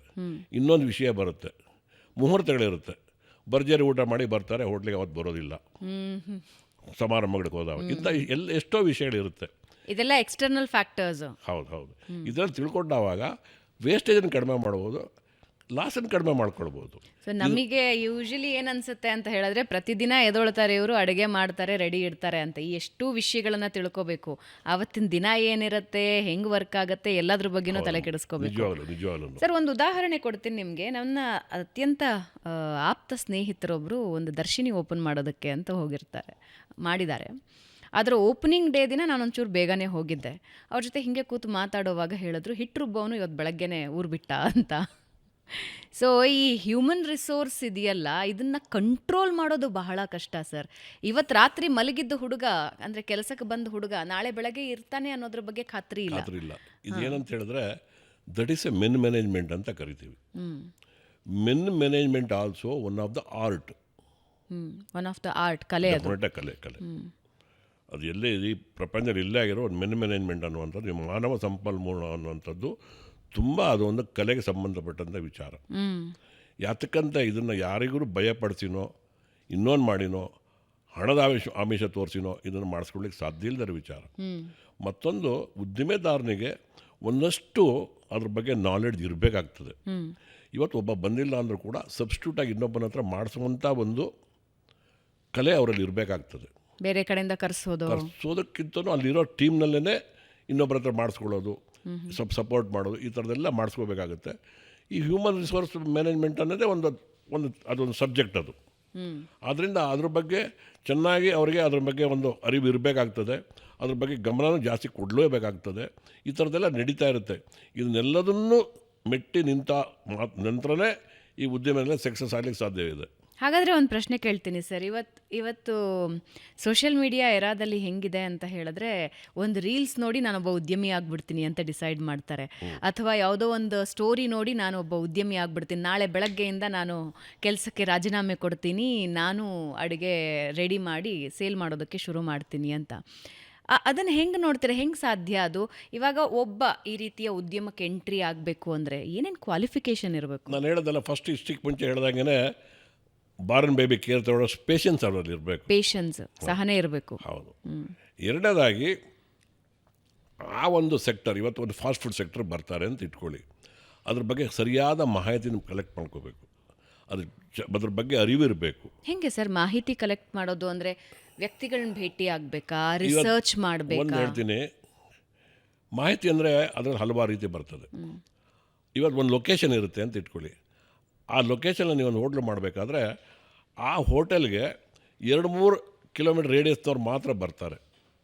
ಜನರಲ್ಲಾಗಿ ತುಂಬ ದೂರದಿಂದ ಬರೋದು ತುಂಬ rare cases. Every day general fast food, general restaurants, ಇದಕ್ಕೆಲ್ಲರೂ ಒಂದು 2-3-4 ಕಿಲೋಮೀಟರ್ ರೇಡಿಯಸ್ ಇರೋರೆ ಬರ್ತಾರೆ. ಆ ರೇಡಿಯಸಲ್ಲಿ ಯಾವ ಥರ ಗ್ರಾಹಕರು ಇಲ್ಲಿದ್ದಾರೆ, ಯಾವ ಕ್ಯಾಟಗರಿ ಗ್ರಾಹಕರು ಇದ್ದಾರೆ, ಇದೆಲ್ಲದೂ ಸ್ಟಡಿ ಮಾಡಬೇಕು ಮೊದಲು. ಇವತ್ತು ನಾನ್ ವೆಜ್ ಪೀಪಲ್ಸ್ ಜಾಸ್ತಿ ಇರೋ ಕಡೆ ಹೋಗಿ ವೆಜಿಟೇರಿಯನ್ ಇರ್ತೀನಿ ಅಂದರೆ ನಡೆಯಲ್ಲ, ವೆಜಿಟೇರಿಯನ್ ಪೀಪಲ್ಸ್ ಇರೋ ಹೋಗಿ ನಾನ್ ವೆಜಿಟೇರಿಯನ್ ಇರ್ತೀನಿ ನಡೆಯಲ್ಲ. ಅದರಿಂದ ಅದನ್ನೊಂದು ಕೇಸ್ ಸ್ಟಡಿ ಮಾಡಬೇಕು ಮೊದಲು. ಎರಡನೇದಾಗಿ ನನ್ನ ಬಂಡವಾಳದ ಕೆಪಾಸಿಟಿ ಏನು, ನಾನು ಎಷ್ಟು ಬಂಡವಾಳ ಹಾಕಬಲ್ಲೆ, ಎಷ್ಟು ಹಾಕಬೇಕು ಸರ್ ಹೇಳ್ತೀನಿ. ಅದಕ್ಕೆ ನಿಮಗೆ 10 ಲಕ್ಷದಿಂದ 10 ಕೋಟಿ 100 ಕೋಟಿವರೆಗೆ ಹಾಕ್ಬೋದು. ಅದು ಅವರವರ ಶಕ್ತಿ ಒಂದು, ಅವಶ್ಯಕತೆ ಒಂದು. ಮೊದಲನೇದಾಗಿ ಒಬ್ಬ ನ್ಯೂ ಕಮ್ಮರ್ಸ್ ಸಣ್ಣ ಪ್ರಮಾಣದ ಒಂದು ಈಗ ರೆಸ್ಟೋರೆಂಟ್ನಲ್ಲಿ ಬರಬೇಕಂತಿದ್ರೆ ಒಂದು ಸಣ್ಣ ಪ್ರಮಾಣದ ಫಾಸ್ಟ್ ಫುಡ್ಡನ್ನು ಮಾಡಿಕೊಡ್ಬೇಕು ಅವ್ರು ಫಸ್ಟು. ಅದರಲ್ಲಿ ಎಲ್ಲ ಎಕ್ಸ್ಪೀರಿಯೆನ್ಸನ್ನ ಗೇನ್ ಮಾಡಬೇಕು. ಅದನ್ನು ಮಾಡೋದಕ್ಕೆ ಮುಂಚೆ ನಾನು ಏನು ಮೆನ್ಯೂ ಮಾಡ್ತೀನಿ ಅನ್ನೋ ಮೆನ್ಯೂ ಮಾಡ್ಕೋಬೇಕು. ಇವತ್ತಿನ ಉದ್ದಿಮೆದಾರರಲ್ಲಿ ಅವ್ರು ಮೊದಲು ಮೆನ್ಯೂ ಮಾಡೋದಿಲ್ಲ, ಒಂದು ಜಾಗ ತೊಗೊಳ್ತಾರೆ, ಅದನ್ನು ಒಂದು ರೆಸ್ಟೋರೆಂಟಾಗಿ ಮಾರ್ಪಾಟ್ ಮಾಡ್ತಾರೆ, ಕಸ್ಟಮರ್ ಏರಿಯಾ ಎಲ್ಲ ಒಂದು ಡ್ರಾಯಿಂಗ್ ಹಾಕ್ಬಿಟ್ಟು ಇಂಜಿನಿಯರ್ ಹತ್ರ ಮಾಡಿಬಿಡ್ತಾರೆ. ಆದರೆ ಅದು ಎಲ್ಲ ಸಂದರ್ಭ ವರ್ಕೌಟ್ ಆಗೋದಿಲ್ಲ. ಯಾತಕ್ಕಾಗಲ್ಲ ಅಂದರೆ, ನಾನು ಏನು ಮೆನ್ಯೂ ಮಾಡ್ತೀನಿ ಅಂತ ಗೊತ್ತಿಲ್ಲದೇ ಮಾಡಿ ಆ ನಂತರ ಹೋಟೆಲ್ ಡಿಸೈನ್ ಆದ ಮೇಲೆ ಒಂದು ಇಷ್ಟುದ್ದ ಮೆನ್ಯೂ ಹಾಕಿಬಿಟ್ರೆ ಅದರೊಳಗಡೆ ತಯಾರು ಮಾಡಲಿಕ್ಕೆ ಆಗಲ್ಲ. ಅದು ಹೇಗೆ ಕೇಳಿದ್ರೆ, ಒಂದು ಕಾರ್ನಲ್ಲಿ 4 ಜನ ಪ್ರಯಾಣ ಮಾಡ್ಬೋದಾದರೆ 5 ಜನ ಮಾಡಿದ್ರೆ 5 ಜನಕ್ಕೆ ತೊಂದರೆ, 4 ಜನ ಪ್ರಯಾಣ ಮಾಡೋದಾಗ ಕನ್ವೀನಿಯೆಂಟ್ ಆಗಿರುತ್ತೆ. ಹಾಗೆಯೇ ಆ ಹೋಟೆಲ್ ಅಡುಗೆ ಶಾಲೆಯಲ್ಲಿ 4 ರೀತಿ ಮೆನು ತಯಾರು ಮಾಡಲಿಕ್ಕೆ ಅವಕಾಶ ಇದ್ದ ಮೆನು ಇದರಲ್ಲಿ 6-7 ರೀತಿ ನೀವು ಮೆನು ಹಾಕಿದ್ರೆ ಅಲ್ಲಿ ಎಲ್ಲ ಗುಣಮಟ್ಟ ಕಾಪಾಡಲಿಕ್ಕೆ, ಸ್ವಚ್ಛತೆ ಕಾಪಾಡಲಿಕ್ಕೆ ಯಾವುದೂ ಸಾಧ್ಯ ಆಗೋದಿಲ್ಲ. ಜಾಗ ಸಾಕಾಗೋದಿಲ್ಲ, ಕೆಲಸಗಾರ ಕೆಲಸ ಮಾಡೋ ವ್ಯವಧಾನ ಇರೋದಿಲ್ಲ, ಅವರು ಬೇಗ ಅಂದರೆ ಸುಸ್ತಾಗ್ಬಿಡ್ತಾರೆ. ಸುಸ್ತಾದವಾಗ ಏನಾಗುತ್ತೆ, ಅವ್ರ ಗುಣಮಟ್ಟ ಎಲ್ಲ ಹೊರಟೋಗ್ಬಿಡುತ್ತೆ. ಒಬ್ಬ ಎಲ್ಲಿ ಒಳ್ಳೆ ವಾತಾವರಣ ಇರೋದಿಲ್ವೋ ಅಲ್ಲಿ ಅವ್ರ ಪ್ರೊಡಕ್ಟಿವಿಟಿ ಕಡಿಮೆ ಆಗ್ತದೆ, ಕ್ವಾಲಿಟಿ ವ್ಯತ್ಯಾಸ, ಎಲ್ಲದರ ಮೇಲೆ ವ್ಯತ್ಯಾಸ ಎಲ್ಲದೂ ಆಗುತ್ತೆ. ಆದ್ದರಿಂದ ಫಸ್ಟ್ ನಾವು ಮೆನು ಮಾಡ್ಕೋಬೇಕು. ಆ ಮೆನು ಮಾಡ್ಕೊಂಡ್ಮೇಲೆ ಅದಕ್ಕೆ ಬೇಕಾದ ಎಕ್ವಿಪ್ಮೆಂಟ್ ಮಾತ್ರ ಪರ್ಚೇಸ್ ಮಾಡಬೇಕು. ತುಂಬ ಜನ ಉದ್ಯಮದಾರರು ಏನು ಮಾಡ್ತಾರೆ, ಒಂದು ಹೋಟೆಲ್ ಮಾಡ್ಬೇಕು ಅಂದ್ಕೊಳ್ತಾರೆ, ಎಲ್ಲ ಒಂದು ಸ್ಟ್ಯಾಂಡರ್ಡಾಗಿ ಒಬ್ಬರು ಆರ್ಕಿಟೆಕ್ಟೋ ಯಾರನ್ನೊಬ್ಬ ಕನ್ಸಲ್ಟೆಂಟ್ ಮಾಡ್ತಾರೋ ಇಷ್ಟುದ ಪಟ್ಟಿ ಕೊಡ್ತಾರೆ, ಎಲ್ಲ ಎಕ್ವಿಪ್ಮೆಂಟ್ ತರ್ತಾರೆ. ತಂದು ಅಸೆಂಬ್ಲಿ ಒಂದು 3 ದಿವಸ ಮುಂಚೆ ಮಾಡೋಕ್ಕೆ ಶುರು ಮಾಡ್ತಾರೆ. ಅದರಲ್ಲಿ ತಂದಿರೋ ಎಕ್ವಿಪ್ಮೆಂಟ್ ಅರ್ಧಕ್ಕರ್ಧ ಹೋಟ್ಲ್ ಒಳಗಡೆ ಹಿಡಿಯೋದಿಲ್ಲ, ಅಷ್ಟು ಎಕ್ವಿಪ್ಮೆಂಟ್ ಆರ್ಡರ್ ಮಾಡಿಬಿಟ್ಟಿರ್ತಾರೆ. ಅಲ್ಲೊಂದಿಷ್ಟು ನುಕ್ಸಾನು. ಮಾಡಿದ್ಮೇಲೆ ಅಲ್ಲಿ ಅಡುಗೆ ಮಾಡೋ ವಾತಾವರಣ ಇರುತ್ತೆ, ಅವ್ರಿಗೆ ಗೊತ್ತಾಗೋದಿಲ್ಲ. ಇದೆಲ್ಲ ಮಾಡಿಬಿಟ್ಟು ಏನು ಮಾಡ್ತಾರೆ, ಮೆನು ಕಾರ್ಡ್ ತಯಾರು ಮಾಡ್ತಾರೆ. ಮೆನು ಕಾರ್ಡ್ ಆದಮೇಲೆ ಹೋಟೆಲ್ ಓಪನ್ ಮಾಡ್ತಾರೆ. ಯಾವುದೇ ಒಂದು ತಿಂಡಿನ ಸಸೂತ್ರವಾಗಿ ಗ್ರಾಹಕರಿಗೆ ಕೊಡಲಿಕ್ಕೆ ಸಾಧ್ಯವಾಗೋದಿಲ್ಲ. ಯಾವುದೇ ಒಂದು ಕ್ಯಾಟಗರಿ ಗ್ರಾಹಕರನ್ನು ಕೂಡ ತೃಪ್ತಿಪಡಿಸ್ಲಿಕ್ಕೆ ಸಾಧ್ಯ ಆಗೋದಿಲ್ಲ. ಆವಾಗ ಏನಾಗುತ್ತೆ, ಅವರಿಗೆ ತುಂಬ ನುಕ್ಸಾನ ಆಗುತ್ತೆ, ತುಂಬ ನಷ್ಟ ಆಗ್ತದೆ. 10 ಜನ ಕೆಲಸಗಾರ ಮಾಡಬೇಕಾಗಿರುತ್ತೆ, ಅದು 20 ಜನ ಕೆಲಸಗಾರ ಇಟ್ಕೋಬೇಕಾಗತ್ತೆ. ಎಕ್ಸಾಂಪಲ್, ನೀವು ಇವತ್ತು ಕಾಂಟಿನೆಂಟಲ್ ಸೆಕ್ಟರ್ ಅಂತ ಹೇಳ್ಬೋದು, ಚಾಟ್ಸ್ ಅಂತ ಕರಿಬೋದು, ಸೌತ್ ಇಂಡಿಯನ್ ಫಾಸ್ಟ್ ಫುಡ್ಡನ್ನು ಕರಿಬೋದು, ನಾರ್ತ್ ಇಂಡಿಯನ್ ಫುಡ್ಡನ್ನು ಕರಿಬೋದು. ಎಲ್ಲದನ್ನು ಹಾಕ್ಕೊಡ್ರಿ ಅಂತ ಇಟ್ಕೊಳ್ಳಿ. ನಿಮಗೆ ಡೈಲಿ ಒಂದು 200 ಗ್ರಾಹಕರು ಬಂದರೆ ಎಲ್ಲ ಒಂದು 20-23 ಜನಕ್ಕೆ ಒಂದೊಂದು ತಿಂಡಿಗೆ ಆಗೋಗ್ಬಿಟ್ರೆ ಅದಕ್ಕೆ ಮಾಡಲಿಕ್ಕೇ 2 ಕೆಲಸಗಾರ ಬೇಕಾಗ್ತಾರೆ. ಅದಕ್ಕೆ ಅವ್ರಿಗೆ ಬೇಕಾಗಿರೋ ಸಂಬಳನೇ ವಿಪರೀತ ಆಗ್ತದೆ, ಒಳ್ಳೆ ಜಾಗ ಇರೋದಿಲ್ಲ. ಏನಂದರೆ ನಾವು ಇನಿಷಿಯಲ್ನಲ್ಲಿ ಲಿಮಿಟೆಡ್ ಮೆನು ಮಾಡಿಬಿಟ್ಟು ನಮ್ಮ ಎಕ್ಸ್ಪೀರಿಯೆನ್ಸ್ ಗೇನ್ ಮಾಡ್ಕೋಬೇಕು. ಆ ನಂತರ ನಾವು ಅದನ್ನು ಮುಂದೆ ಹೇಗೆ ಮುಂದುವರ್ಸ್ಕೋಬೇಕು, ಬೇರೆ ಜಾಗಕ್ಕೆ ನಾವು ಶಿಫ್ಟ್ ಮಾಡ್ಕೊಳ್ಳೋದಾ, ಇನ್ನೊಂದು ಸ್ವಲ್ಪ ದೊಡ್ಡ ಹೋಟೆಲ್ ಮಾಡೋದಾ, ಹೇಗೆ ಮಾಡೋದು ಆಲೋಚನೆ ಮಾಡ್ಕೋಬೇಕು. ನ್ಯೂ ಕಮ್ಮರ್ಸ್ ಮಾತ್ರ ಯಾವಾಗಲೂ ತುಂಬ ಲಿಮಿಟೆಡ್ ಮೆನು ಹಾಕ್ಕೊಂಡು ಸಣ್ಣ ಪ್ರಮಾಣದಲ್ಲಿ ಮಾಡಿಕೊಂಡು ಎಕ್ಸ್ಪೀರಿಯೆನ್ಸ್ ಗೇನ್ ಮಾಡಿದ್ರೆ ಡೆಫಿನೆಟಾಗಿ ಅವ್ರು ವಿನ್ ಆಗಲಿಕ್ಕೆ ಚಾನ್ಸಸ್ ಇದೆ. ಓಕೆ, ಈಗ ಹೆಂಗಾಗಿದೆ ಅಂತ ಹೇಳಿದ್ರೆ ಎಲ್ಲ ಕೊಲಾಬ್ರೇಷನ್ ದುನಿಯಾ. ಇವಾಗ ಸೋಷಿಯಲ್ ಮೀಡಿಯಾದಲ್ಲೂ ಕೊಲ್ಯಾಬ್ ಆಗ್ತಾರೆ, ಉದ್ಯಮದಲ್ಲೂ ಕೊಲ್ಯಾಬ್ ಆಗ್ತಾರೆ. ಈ ಜೆನ್ಜಿ ಮನಸ್ಥಿತಿ ಹೇಗಿರುತ್ತೆ ಅಂದರೆ, ಒಂದು 3-4 ಜನ ಸೇರಿ ಒಂದು ಉದ್ಯಮ ಶುರು ಮಾಡೋಣ ಅನ್ನೋದು ಹೆಚ್ಚಾಗ್ತಿದೆ ಇತ್ತೀಚಿನ ದಿನಗಳಲ್ಲಿ. ಈ ಹಿಂದೆನೂ ಇತ್ತು, ಬಟ್ ಇತ್ತೀಚಿನ ದಿನದಲ್ಲಿ ಹೆಚ್ಚಾಗ್ತಾ ಇದೆ. ಸೊ ಈ ಬಂಡವಾಳ ಹೂಡಿಕೆ ಹೇಗಿರಬೇಕು ಅಂದರೆ, 4 ಜನ ಒಟ್ಟಿಗೆ ಸೇರಿ ಮಾಡಬೇಕಾ, ಅಥವಾ ಒಬ್ಬರೇ ಬಂಡವಾಳ ಹೂಡಿಕೆ ಮಾಡಬೇಕಾ, ಸಾಲ ಮಾಡಿ ಹೂಡಿಕೆ ಮಾಡಬೇಕಾ? ಒಂದು ಹೇಳ್ತೀನಿ ಕೇಳಿ. ಇವತ್ತು ಬಂಡವಾಳ ಹೂಡಿಕೆ ಅನ್ನೋದಕ್ಕಿಂತನೂ ಆ ಉದ್ಯಮ ಬಗ್ಗೆ ಅರಿವು ಮೊದಲು ಇರಬೇಕು. 4 ಜನ 5 ಜನ 3 ಜನ ಅನ್ನೋದಕ್ಕಿಂತನೂ ಅರಿವು ಚೆನ್ನಾಗಿರಬೇಕು. ಪಾರ್ಟ್ನರ್ಶಿಪ್ ಅಂತ ಹೇಳಿದವಾಗ ಏನಾಗುತ್ತೆ ಅಂತ ಹೇಳಿದ್ರೆ, ಅದಕ್ಕೆ ಆದಂಥ ಒಂದು ಮಾಡೆಲ್ ಇರ್ತದೆ. ಆ ಮಾಡೆಲ್ನಲ್ಲೇ ಮಾಡ್ಕೋಬೇಕು. ಯಾವಾಗಲೂ ನಾವು ನ್ಯೂ ಕಮ್ಮರ್ಸ್ಗೆ ಮಿನಿಮಮ್ 60% ಆಫ್ ಅಮೌಂಟ್ ಅವ್ರ ಸ್ವಂತ ಇರಬೇಕು. ಉದ್ಯಮ ಯಾರು ನಡೆಸ್ತಿದ್ದಾರೆ ಅವ್ರ ಸ್ವಂತ ಇರಬೇಕು. 40% ಸಾಲ ಮಾಡಿದ್ರೂ ಸ್ವಲ್ಪ ತಡ್ಕೊಳ್ಳುತ್ತೆ. ಯಾತಕ್ಕೆ 60% ಇರಬೇಕು ಅಂತ ಹೇಳ್ತೀನಿ ಕೇಳಿ. ಇವತ್ತು ನೀವು ಸಾಲ ಮಾಡಿದ್ರೆ 100ಕ್ಕೆ 100 ಪಾಲು ಸಾಲ ಮಾಡಿದ್ರೆ ಸಾಲ ಸಿಗ್ಬೋದೆಲ್ಲೋ, ಅದು ಬಡ್ಡಿ ಕಟ್ಟೋದಕ್ಕೆ ಸರಿ ಹೋಗ್ಬಿಡುತ್ತೆ. ನಿಮಗೆ ಇಂಟ್ರೆಸ್ಟ್ ಕೊಡಲೇಬೇಕು, ಪ್ರೀಮಿಯಂ ಕಟ್ಟಲೇಬೇಕು. ಅದೇ ಒಂದು ವೇಳೆ ನಿಮ್ಮ 60% ಇದೆ ಅಂತ ಇಟ್ಕೊಳ್ಳಿ, ಆ ಬಡ್ಡಿಯನ್ನು ನೀವು ತಿಂಗಳ ಡಿಸ್ಪೋಸ್ ಮಾಡೋದು ಬೇಡ ಆಗುತ್ತೆ. 4 ತಿಂಗಳು ನಿಮ್ಮ ವ್ಯಾಪಾರದಲ್ಲಿ ನೀವು ಟೇಕ್ ಆಫ್ ಆಗಲಿಕ್ಕೆ ಸಾಧ್ಯವಾಗದೆ ಹೋದಲ್ಲಿ ತಡ್ಕೊಳ್ಳೋ ಶಕ್ತಿ, ರೆಸಿಸ್ಟೆನ್ಸ್ ಪವರ್ ನಿಮ್ಮಲ್ಲಿ ಇನ್ಕ್ರೀಸ್ ಆಗುತ್ತೆ. ಫೈನಾನ್ಸ್ ರೆಸಿಸ್ಟೆನ್ಸ್ ಯಾವಾಗ ಡೇ 1ನಿಂದ ಸಾಲ ತೀರಿಸ್ಬೇಕು, ಬಡ್ಡಿ ಕಟ್ಟಬೇಕು ಅಂತ ಆಲೋಚನೆ ಹೋದವಾಗ ಅದನ್ನು ಮ್ಯಾನೇಜ್ಮೆಂಟ್ ಮಾಡೋದಕ್ಕೇ ಒಂದು ಸಮಯ ಹೋಗ್ಬಿಡುತ್ತೆ. ಆವಾಗ ಏನಾಗುತ್ತೆ, ನಿಮ್ಮ ವ್ಯಾಪಾರವನ್ನು ಸದೃಢಪಡಿಸ್ಲಿಕ್ಕೆ ಸಾಧ್ಯವಾಗೋದಿಲ್ಲ. ವ್ಯಾಪಾರವನ್ನು ಸದೃಢಪಡಿಸಿ ನಾನು ಇದರ ಬೆಳಿಬೇಕು ಉಳಿಬೇಕು ಅನ್ನೋ ತತ್ವ ಇರೋರು ಕೆಲವು ವಿಷಯಗಳ ಪಾಲನೆ ಮಾಡಬೇಕು. ಶೋಕಿಗೋಸ್ಕರ ಮಾಡಬೇಕು ಅನ್ನೋಂಗಿದ್ರೆ ನೀವು ಯಾವುದನ್ನು ಪಾಲನೆ ಮಾಡಿದ್ರೆ ತೊಂದರೆ ಇಲ್ಲ. ಈ ಶೋಕಿಗೋಸ್ಕರ ಬರೋರ ಪರ್ಸೆಂಟೇಜ್ ಎಷ್ಟಿದೆ ಸರ್? ಸಿಕ್ಕಾಪಟ್ಟೆ ಇದೆ ಇವತ್ತು. ಹೌದಾ? ಹೌದು. ಇತ್ತೀಚಿನ ದಿವಸಗಳಲ್ಲಿ ನನ್ನ ಹತ್ರ ನಾನು ಯುವ ಉದ್ಯಮದಾರಿಗೆ ಮಾಹಿತಿ ಕೊಡ್ತೇನೆ, ಇನ್ಫಾರ್ಮೇಷನ್ ಕೊಡ್ತೇನೆ. ಇದನ್ನೆಲ್ಲ ನಾನು ರೂಢಿಸ್ಕೊಂಡಿದ್ದೇನೆ. ನನ್ನ ಹತ್ರಕ್ಕೆ ತಿಂಗಳಿಗೆ ನನ್ನ ಆಫೀಸಿಗೆ ಬಂದು ಒಂದು 20-30 ಜನ ಹೆಸರು ಬರೆಸಿ ಹೋಗ್ತಾರೆ. ಅದರಲ್ಲಿ ನಾನು ಒಂದು 10 ಜನನ ಆಯ್ಕೆ ಮಾಡ್ಕೊಳ್ತೀನಿ. ಅವರ ಬಯೋಡಾಟಾ ಅವ್ರದ್ದೆಲ್ಲ ನೋಡಿದ್ರೆ ನನಗೊಂದು ಐಡಿಯಾ ಬರ್ತದೆ, ಇವರು ಬದುಕಲಿಕ್ಕೋಸ್ಕರ ಮಾಡ್ತಾ ಇದ್ದಾರಾ, ಇನ್ಸ್ಟೆಂಟಾಗಿ ಏನೋ ಶೋಕಿಗೋಸ್ಕರ ಮಾಡ್ತಾ ಇದ್ದಾರ ಅನ್ನೋ ನನಗೊಂದು ಅಭಿಪ್ರಾಯ ಬರ್ತದೆ. ನಾನು 10 ಜನನ ಕರೆದು ಅವ್ರ ಜೊತೆ ಇಂಟ್ರ್ಯಾಕ್ಷನ್ ಮಾಡಿ ಅವ್ರಿಗೆ ಬೇಕಾಗಿರೋ ಮಾಹಿತಿಯನ್ನು ಕೊಟ್ಟು ಎಲ್ಲ ವಿಷಯಗಳನ್ನು ಒಂದು ಕಾಸ್ಟ್ ಹೇಗೆ ಫುಡ್ ಕಾಸ್ಟ್ ಹೇಗೆ ಮಾಡಬೇಕು, ಆಹಾರ ಹೇಗೆ ತಯಾರು ಮಾಡಬೇಕು, ಫುಡ್ ಕಾಸ್ಟ್ ಕಟ್ಟಿಂಗ್ ಹೆಂಗೆ ಮಾಡಬೇಕು, ಹ್ಯೂಮನ್ ರಿಸೋರ್ಸ್ ಹೆಂಗೆ ಮ್ಯಾನೇಜ್ಮೆಂಟ್ ಮಾಡಬೇಕು, ಹೈಜೀನ್ ಹೆಂಗೆ ಮೇಂಟೈನ್ ಮಾಡಬೇಕು ಅನ್ನುವಂಥದ್ದನ್ನು ಬರೇ ಒಂದು PPT ಮುಖಾಂತರ ಅಲ್ಲ. ಇವತ್ತು ಎಷ್ಟಲೇ ನಿಮಗೆ ದುಡ್ಡು ಕೊಟ್ಟರು PPT ಮುಖಾಂತರ ತೋರಿಸೋರು ದೇಶದಲ್ಲಿ ಬಹಳಷ್ಟು ಜನ ಇದ್ದಾರೆ. ಆದರೆ ನಾನು ಹಾಗಲ್ಲ. ನಾನು ಇದಕ್ಕಾಗಿ ಈ ಉದ್ಯಮಿನಲ್ಲಿ ಒಂದು ಬ್ರ್ಯಾಂಡ್ನಲ್ಲಿ 2 ಬ್ರ್ಯಾಂಚ್ ಮಾಡ್ಕೊಂಡಿದ್ದೇನೆ. ಅದು ತಾಜಾ ತಿಂಡಿ ಅಂತ, ಒಂದು ಬನಶಂಕರಿ ರಿಂಗ್ ರೋಡಲ್ಲಿದೆ, ಒಂದು JNR T ಬ್ಲಾಕಲ್ಲಿದೆ. ದಿಸ್ ರಿಸರ್ವ್ ಫಾರ್ 2 ಸೆಕ್ಟರ್, 2 ಸೆಕ್ಟರಿಗಾಗಿ ಅದು ರಿಸರ್ವ್ ಮಾಡಿದ್ದೀನಿ. ಅದನ್ನು ಬೆಳೆಸಿದ್ದೀನಿ, ಉಳಿಸಿದ್ದೀನಿ. ಅದರಲ್ಲಿ ಏನಂತ ಹೇಳಿದ್ರೆ, ಒಂದು ಸೆಕ್ಟರ್ ಬಂದು ಯುವ ಉದ್ದಿಮೆದಾರರಿಗೆ ಮಾಹಿತಿ ಕೇಂದ್ರ, ಇನ್ನೂ ಒಂದು ಬಂದು ಗ್ರಾಹಕರಿಗೆ ಎಕ್ಸ್ಪೀರಿಯನ್ಸ್ ಸೆಂಟರ್, ಅನುಭವ ಸೆಂಟರ್, ಎಕ್ಸ್ಪೀರಿಯನ್ಸ್ ಸೆಂಟರ್. ಹೇಗೆ ಹೇಳ್ತೀನಿ. ಇದು ಏನಂತ ಹೇಳಿದ್ರೆ, ಕಳೆದ 13 ವರ್ಷಗಳಿಂದ ನಾವು ಪಾಲನೆ ಮಾಡ್ಕೊಂಡು ಬರ್ತಾ ಇದ್ದೇವೆ. ಇದು ಹೇಗೆ ಅಂತ ನನ್ನನ್ನು ಕ್ವಶನ್ ಮಾಡಿದ್ರೆ ಅದ್ರ ಬಗ್ಗೆ ಹೇಳೋದಕ್ಕೆ ಅರ್ಧ ದಿವಸ ಬೇಕು. ನಾನು ಯಾವತ್ತೂ ತುಂಬ ಜನ ನನ್ನ ಹತ್ರಕ್ಕೆ ಯೂಟ್ಯೂಬ್ನವ್ರು ಬರ್ತಾರೆ, ನನಗೆ ಅವ್ರಿಗೆ ಸಮಯ ಕೊಡಲಿಕ್ಕೆ ಕೂಡ ಸಾಧ್ಯವಿಲ್ಲ.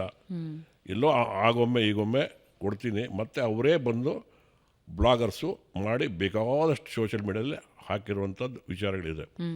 ಅದು ಒಂದೊಂದನ್ನೇ ನೀವು ತೆಗೆದು ನೋಡಿದ್ರೆ ಕಸ್ಟಮರಿಗೆ ಯಾವ ರೀತಿ ಎಕ್ಸ್ಪೀರಿಯನ್ಸ್ಗಳು ಸಿಗ್ತಾ ಇದೆ, ಯಾತಕ್ಕಾಗಿ ಅಲ್ಲಿಗೆ ಬರ್ತಾರೆ ಅನ್ನುವಂಥದ್ದನ್ನು ಅದರಲ್ಲಿ ಬಹಳ ಚೆನ್ನಾಗಿ ಗೊತ್ತಾಗ್ತದೆ. ಇವತ್ತು ನಾನು ಹೇಳಕ್ಕೆ ಹೋದರೆ ನನ್ನ ಸಂಸ್ಥೆ ಬಗ್ಗೆ ನಾನೇ ಹೊಗಳ್ಕೊಂಡಂಗೆ ಆಗುತ್ತೆ. ನನ್ನ ಸಂಸ್ಥೆ ಬಗ್ಗೆ ಇವತ್ತು ನಾನು ಕೂತ್ಕೊಂಡು ಮಾತಾಡಿದ್ರೆ ನಾನೇ ಹೊಗಳ್ಕೊಂಡಂಗೆ ಆಗುತ್ತೆ. ಆದರೆ ಅದು ನೋಡಿದವಾಗ ಅದರ ಎಕ್ಸ್ಪೀರಿಯನ್ಸ್ ನಿಮಗೆ ಗೊತ್ತಾಗ್ತದೆ. ಅಲ್ಲ, ಯಾಕೆ? ಒಂದು 3-4 ಯಾಕೆ ಇಂಪಾರ್ಟೆಂಟ್? ಗ್ರಾಹಕರಿಗೆ ಒಂದು ಎಕ್ಸ್ಪೀರಿಯನ್ಸ್ ಸೆಂಟರ್ ಮಾಡಿದಿರಾ, ಏನಾದ್ರ ಉದ್ದೇಶ ಏನಾಗಿತ್ತು, ಯಾಕೆ ಮುಖ್ಯ? ಹೇಳ್ತೀನಿ ಕೇಳಿ. ನನ್ನ ಉದ್ದಿಮೆ ಜರ್ನಿ 50 ಇಯರ್ಸ್ ಕಂಪ್ಲೀಟ್ ಆಯಿತು. ನಾನು ಉದ್ದಿಮೆ ಶುರು ಮಾಡಿ 2 ವರ್ಷದಲ್ಲಿ ನನ್ನ ಒಂದು ಆಸಕ್ತಿನ ಅದರಲ್ಲಿ ಅಳವಡಿಸಿದೆ. ಏನಂದರೆ ಅಂತಾರಾಷ್ಟ್ರೀಯ ಗುಣಮಟ್ಟ ಆಹಾರ ಯಾವತ್ತು ಅಂತಾರಾಷ್ಟ್ರೀಯ ಗುಣಮಟ್ಟಕ್ಕೆ ಸರಿಸಮಾನವಾಗಿರಬೇಕು. ಸ್ಥಳೀಯ ಗ್ರಾಹಕರಿಗೆ ರುಚಿಕಟ್ಟಾದ ಆಹಾರವನ್ನು ನೀಡಬೇಕು, ಉತ್ತಮ ಗುಣಮಟ್ಟದ ಆಹಾರವನ್ನು ನೀಡಬೇಕು. ಇದೆರಡೂ ಮಾಡಿ ಕೈಗೆಟುಕೋ ಬೆಲೆಯಲ್ಲಿ ಕೊಡಬೇಕು. ಹೆಂಗೆ ಸರ್? ಎಲ್ಲ ಸಾಮಾನ್ಯವಾಗಿ 2ನ್ನು ಪಾಲನೆ ಮಾಡ್ಬೋದು, 3ನೇದು ಭಾರಿ ಕಷ್ಟ. ಹೌದು. ಕೈಗೆಟುಕೋ ಬೆಲೆಯಲ್ಲಿ ಕೊಡ್ಬೋದು, ಗುಣಮಟ್ಟ ಕಳ್ಕೋಬೇಕಾಗ್ಬೋದು. ಆದ್ದರಿಂದ 3ನ್ನು ಪಾಲನೆ ಮಾಡಬೇಕು ಅನ್ನೋ ನಾವು ತತ್ವದಿಂದ ಇವತ್ತು ನಾನು 50 ವರ್ಷ ಜರ್ನಿಯಿಂದ ಸಕ್ಸಸ್ಫುಲ್ಲಾಗಿ ಮಾಡಲಿಕ್ಕೆ ಸಾಧ್ಯವಾಯಿತು. ಅದರಲ್ಲಿ ಏನು ಅಂತ ಹೇಳಿದ್ರೆ ಒಂದೊಂದಕ್ಕೂ ಒಂದೊಂದು ವಿಷಯ ಹೇಳ್ತೀನಿ ನಾನು. ಎಕ್ಸ್ಪೀರಿಯನ್ಸ್ ಸೆಂಟರ್ ಅಂದರೆ ನಮ್ಮ ಆಹಾರ ಉದ್ಯಮಗಳಿಗೆ ಒಂದು ಬದ್ಧತೆ ಇರಬೇಕು. ಗ್ರಾಹಕರ ಆರೋಗ್ಯದ ಬಗ್ಗೆ ಕಾಳಜಿ ಇರಬೇಕು. ಅದಕ್ಕೆ ಗುಣಮಟ್ಟವನ್ನು ಕಾಪಾಡಿಕೊಳ್ಳಲೇಬೇಕು. ಎರಡನೇದಾಗಿ ಸ್ವಚ್ಛತೆ ಅನ್ನುವಂಥದ್ದೊಂದು ಹೋಟೆಲ್ನಲ್ಲಿ ಏನು ಅನ್ನೋಂಥದ್ದು ನಾನು ಶೋಕೇಶ್ ಮಾಡಿಬಿಟ್ಟಿದ್ದೀನಿ.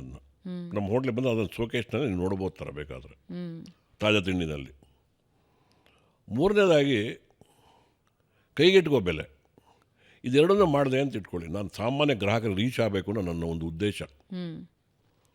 ಯಾವುದೇ ನಾನು ಮಾಡಿದ ಒಂದು ಕೆಲಸ, ನನ್ನ ಆಹಾರ ಕಾಮನ್ ಮ್ಯಾನ್ ರೀಚ್ ಆಗಬೇಕು, ಒಂದು ಕ್ಯಾಟಗರಿ ಜನಗಳಿಗಲ್ಲ. ಅದು ಕೈಗೆಟುಕೋ ಬೆಲೆ. ಇವತ್ತು ನಮ್ಮ ತಾಜಾ ತಿಂಡಿಗೆ ಬಂದರೆ ಕಸ್ಟಮರ್ ಇದರಲ್ಲಿ ನಾನು ಹೇಳ್ತೀನಿ, ಎಕ್ಸ್ಪೀರಿಯನ್ಸ್ ಸೆಂಟರ್ ಯಾಕೆ ಹೇಳ್ತೀನಿ ಅಂದರೆ,